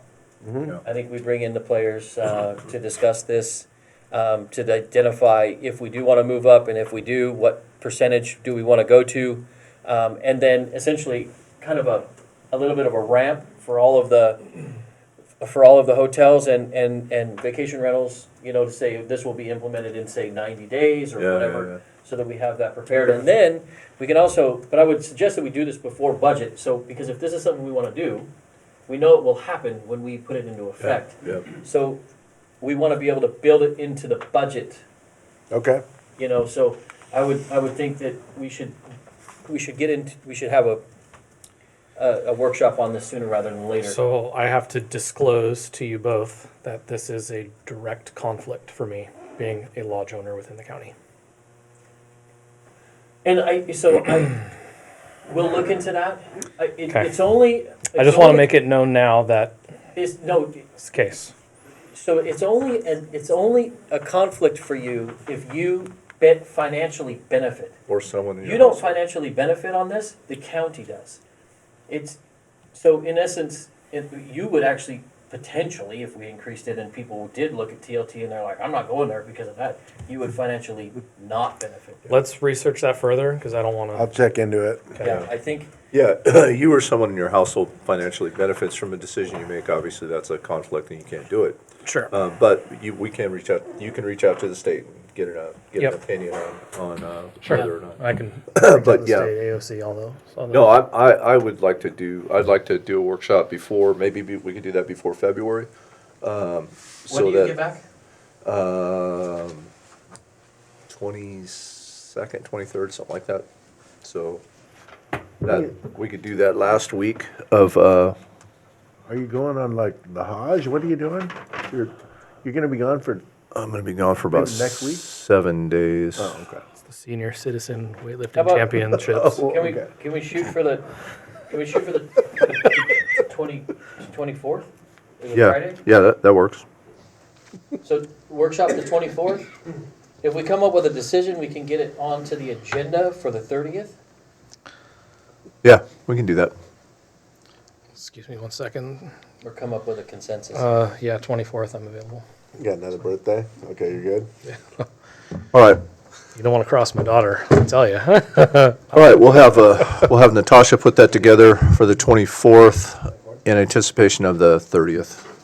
Any further discussion? No, thank you. No. Patrick? All right. Next up is public safety update. I don't see anyone from the sheriff's office here, so we will go to Director of County Operations update. I will defer so that we can get this wrapped up. All right. Elected official update. Shelley's gone. So is Nick. So is Nick. So no one's here to represent them. And let's see. Commissioner update. Commissioner Hollinger. Yeah. Good, long first meeting. I'm happy that we're going to be taking this back on the road to involve Port Orford and Brookings. I'm happy that we're all in agreement to do more town halls and to do more workshops as well to incorporate our constituents into discussions and help formulate decisions on some of those items. I would like to see about scheduling a town hall to discuss our federal land management stewardship program. I think there are, Can I suggest sure, go ahead. a workshop before a town hall? Because the public needs to know what questions to ask in a town hall. But if we have a workshop that's televised and we have the discussion in depth Sure. with the players, Yeah. then we can follow up with a town hall where the citizens will know what kind of questions they need to be asking. Does that make sense? Makes sense. Yes, I agree with that. No problem. So I'd like to see about picking a date sometime, maybe middle of February Sure. timeframe. Yeah. Okay. I also would like, I saw under consent agenda, aquatic safety, Luke got awarded another grant. And so I had a chance to discuss that with him. I don't want to steal any of his thunder, but I would really like for him to come just give us a little brief presentation and update on his department. Because a lot of good has come here to his department recently that Yeah. I would like for him to share with the public and Let's do it on the 30th. do that. Let's Yeah. do that on the 30th. So Yeah. I'll invite him to do that. Yep. So that's all I have.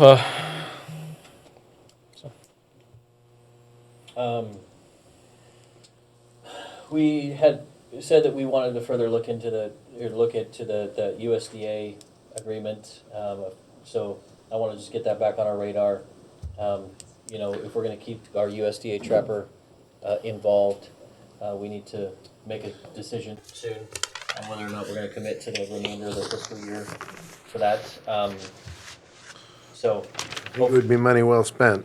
I do too. I just think we gotta make sure we have the money to spend. So, the other thing is, so I'm the regional solutions rep for the commissioners, and two asks. I'd like your consensus agreement to draft a letter on behalf of the commissioners to the governor regarding the fire mapping scenario and how it will negatively impact the Lone Ranch building project. I met with the folks that who are heading up the Lone Ranch project, as well as with the city, who has $8 million invested in infrastructure to go in to help make that project happen. And so if people don't know, the Lone Ranch project is it's the largest planned home community in the state of Oregon at 1,000 homes. They've already started to move ground, but they were hoping to have the first 103 units done next year. However, with the implementation of the fire map legislation, the zone in which they're building falls within the high restrictions of the fire map, which makes it less affordable to build with the intended type of building they were wanting to do. So I want to send a letter on behalf of the commissioners acknowledging how much has already been invested, and the city's commitment, and what this map is essentially preventing from occurring, potentially preventing from occurring. Because as we're seeing in LA, a lot of those folks did not have insurance. We have a lot of people here getting their insurance non-renewed, including commissioner, for being in a high-risk fire zone. So even if the project were to move forward and they were able to build, that doesn't mean that those folks would be able to get those homes insured. So we really have to have this. We've been saying housing, and South Coast, one of the greatest stewards of our community, says, okay, well, we'll figure it out. They buy this plot of land that's been sitting on for 15 years with this development plan. They said, we're going to do it. City gets the money after 8 years of waiting from USDA to build the infrastructure. They get it, they're ready to go, and then boom, fire map legislation in place. Well, I think a letter to the governor is a good idea. And remember when we went to AOC, the governor was there and gave a speech. And her top priority to allocate funding for the state was to housing. Correct. And so, yeah, so this legislation contradicts the. It trumps all of that. yes, it does. Yeah. Yeah, so. Yeah, I support a letter to the governor. Absolutely. Because once it's codified, no adjustments can be made to that map for 5 years. So that's a problem. That'll be just enough time to burn everybody out with no insurance. No insurance. Just like it's happening in Los Angeles. So, okay, I'll get that done. I just wanted to make sure I didn't send out something on our letterhead that you guys Yeah, didn't approve. no, absolutely. The last thing is with the regional solutions. I recently just got she's great, Jessica, sent out an entire packet of federal grants that just were announced. So it's a giant packet. It covers everything from emergency management to some resiliency, coast resiliency grants, coastal community resiliency, things like that. So even stuff as a rural county private citizen well development. So if you're having problems with your wells, things of that nature. So I'd like to get this out to county council, to everyone here, all of our department heads, to see if there's something in here that fits their criteria. Okay. Yeah, absolutely. Yep. Okay, that's it. No other update? All right, so my update will have to be in executive session. I don't have anything other than what I can only discuss in executive session. So, which we will go into now. So the media is obviously allowed to stay, but everyone else will have to Take a couple minutes. And have to leave. So why don't we do? I'll read this, Patrick, and then we'll take a brief break and then go into. thank you all executive session. for attending the entirety of this marathon meeting. Appreciate that. So the Curry County Board of Commissioners will now meet in executive session pursuant to ORS 192.660, parentheses 2, parentheses H, which allows the board to meet in executive session to consult with counsel concerning the legal rights and duties of the public body with regard to current litigation Are you sticking around? likely to be filed. Representatives of the news media or designated staff shall be allowed to attend executive session. All other members of the audience are asked to leave the room. Representatives of the news media are specifically directed not to report on or otherwise disclose any of the deliberations or anything said about the subjects discussed during the executive session, except to state the general subject of the session as previously announced. No decision may be made in executive session. At the end of executive session, we will return to the open session and welcome the audience back to the room. Thank you. All right. So media can stay. I'm good to go? Yep. Yes, good to go. Elliot?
All right, it is 9:16, and we are concluded executive session. We are back in our Board of Commissioners meeting.